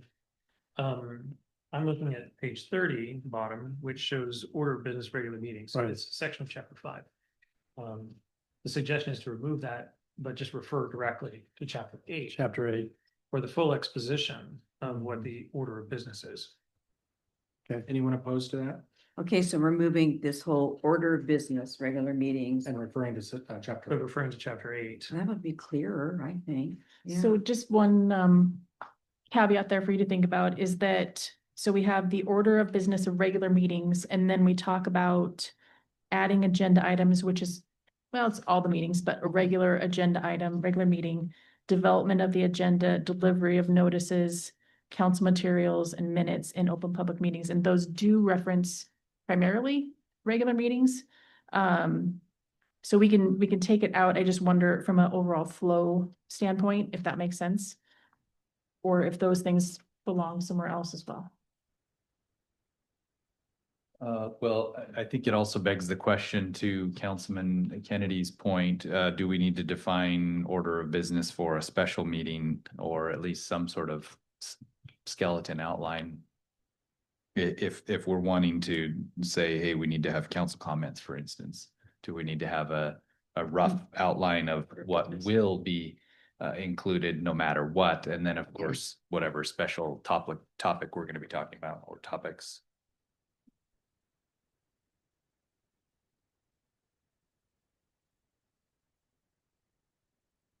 Councilmember Kennedy. I see nothing wrong with Councilman Dunn's to comment to just make reference to later on. We have there now order of business for regular meetings. If anything, change that to order of business for all meetings. And then we can make a reference to page 40th or whatever it was you had there. Or just like see page 40 or see chapter 8 or something like Yeah, that. chapter 8. Right. Yeah, because then we don't, because my concern is to have the consistency between it. But by taking it to Councilman Dunn's recommendation, we just say we refer to chapter 8, whatever it is. It's easy. We've solved the problem.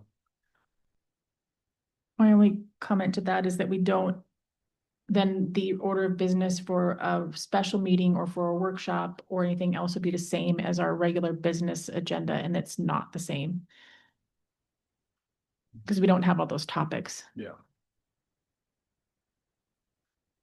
Well, yeah, but can't we just say special meeting or, order of business, whatever, call to order, roll call, discussion of X.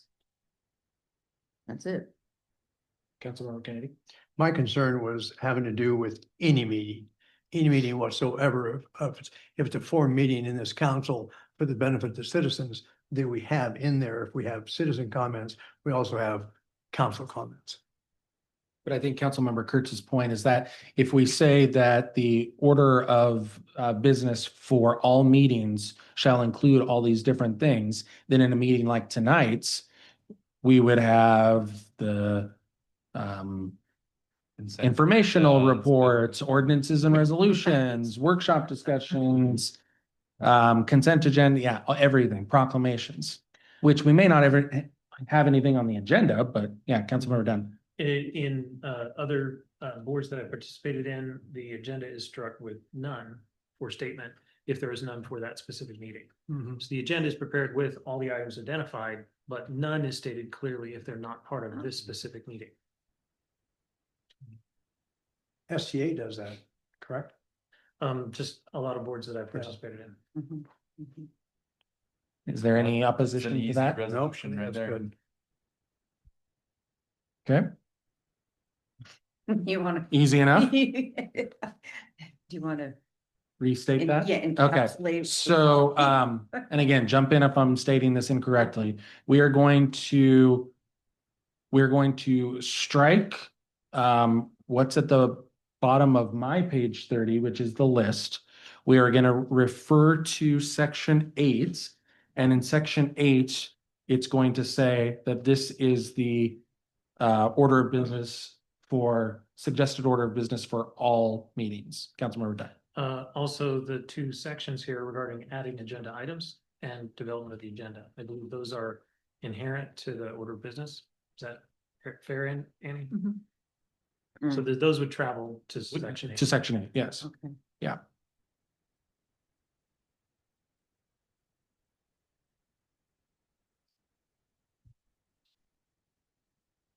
Anything else? I think just that I would add that if city staff is sort of moving agenda items where they feel like they should go, that if something makes more sense to move with it from a flow perspective, that you give us that feedback, because it's a big document. And yeah, is everybody else okay with that? Yeah. Just to clarify, where did we move M then? Because that's where the council comments is essentially was going to appear. Is that correct? Yeah. Dan suggested the 4H, which made some sense to me. Okay, so prior to what we would be talking about tonight, for instance, it would have been prior to workshops discussion. Okay. That makes sense. Where did you say M would go? M would go before H. Workshop discussions. We're going to go through chapter 8 in its entirety at another meeting. So we have about 10 minutes left before we need to ask for citizen comment. Anything else on chapter 5? Do we have until 8:30. Do we want to try to get into chapter 7, or do we want to call it? You mean chapter 8? We'll do chapter 8 later. Tonight was chapters, 7. the remaining ones we have are 7, 3, 4, and 21. And then 8 will come after that. Councilmember Kennedy. My recommendation would be is to move forward with citizen comments now. My concern would be if we get into 7 and we start touching on a good subject, and then we have to postpone it to our next meeting. We just lose something there. It's gone. Yeah. Is there any opposition to that? Agreed. Okay. All right. So we made it through half of it. Before we move on to citizen comment, I guess my question to Mark is, when do we want to try to tackle the second half? of this? So that's a good question. I think we should probably look at that we could talk about it tonight. I don't know if Kyle's on and can talk us through some of the meeting schedules we have contemplated for the budget process. But it may be more beneficial to have that conversation on the 7th, Okay. where we're seeing all of that on the calendar. Okay. Okay. Anybody opposed to that? And then have Rochelle send another little thing out, a doodle. Sure. Yeah. Well, we're already scheduled for special meetings like almost every Tuesday between now Right. and the end of the year, so. Let me just double check here. Yeah, For budgets. yeah. Oh, I see. So we've got a special meeting right now scheduled on the 14th, our regular meetings on the 21st. We don't have a special meeting scheduled for the 28th. Mayor Pro Tem, if I may jump in. Yeah. As part of our kind of first relay of information for revenue sources on October 7th, next Tuesday, we will lay out a little bit more of a timeline for special meetings for the budget.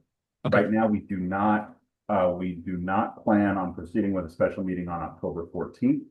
Okay, So the mayor is out for the next week and a half. She's reviewing the preliminary budget right now. We will have budget binders to council on October 21st.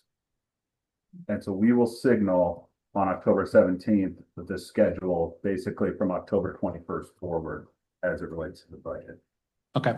So then that would open up the 14th for possibly continuing this if we wanted to do that, but we can make that decision next week, it sounds like. Or how You- exciting. You can make it now if that seems to be the best option. I like the idea of the 14th because then we keep going. Yeah, I should go to the 14th. Okay, is there a motion? I will make a motion for a special meeting on October 14th to continue the governance manual discussion from 6 to 9. Okay, Second. moved and seconded. Any discussion? Keep in mind it's 6 to 9. And we could roll in 8 too.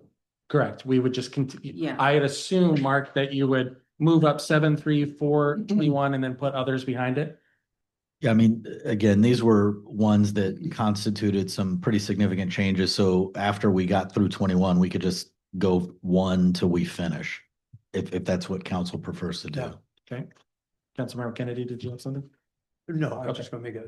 Okay, so the motion is for October 14th for a special meeting starting at 6, concluding at 9. All those in favor, say aye. Aye. Aye. Okay, passes 7-0.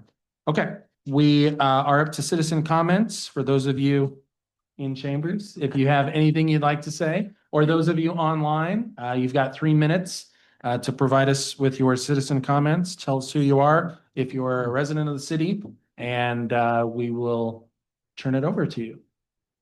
Nobody in chambers. Anybody online? Going once? Going twice? All right, thank you all. And yes, I Councilmember. do have a question. We just voted on, and what you said was we voted on to have the meeting between 6 to 9. Yes, Our meeting is actually 6 to 8, and then we can extend it to 9 if we so desire. the motion was 6 to 9. Remember, we decided we could, change, Okay. break the rules or not? Clarification. Yeah. All right, without anything else, we're adjourned.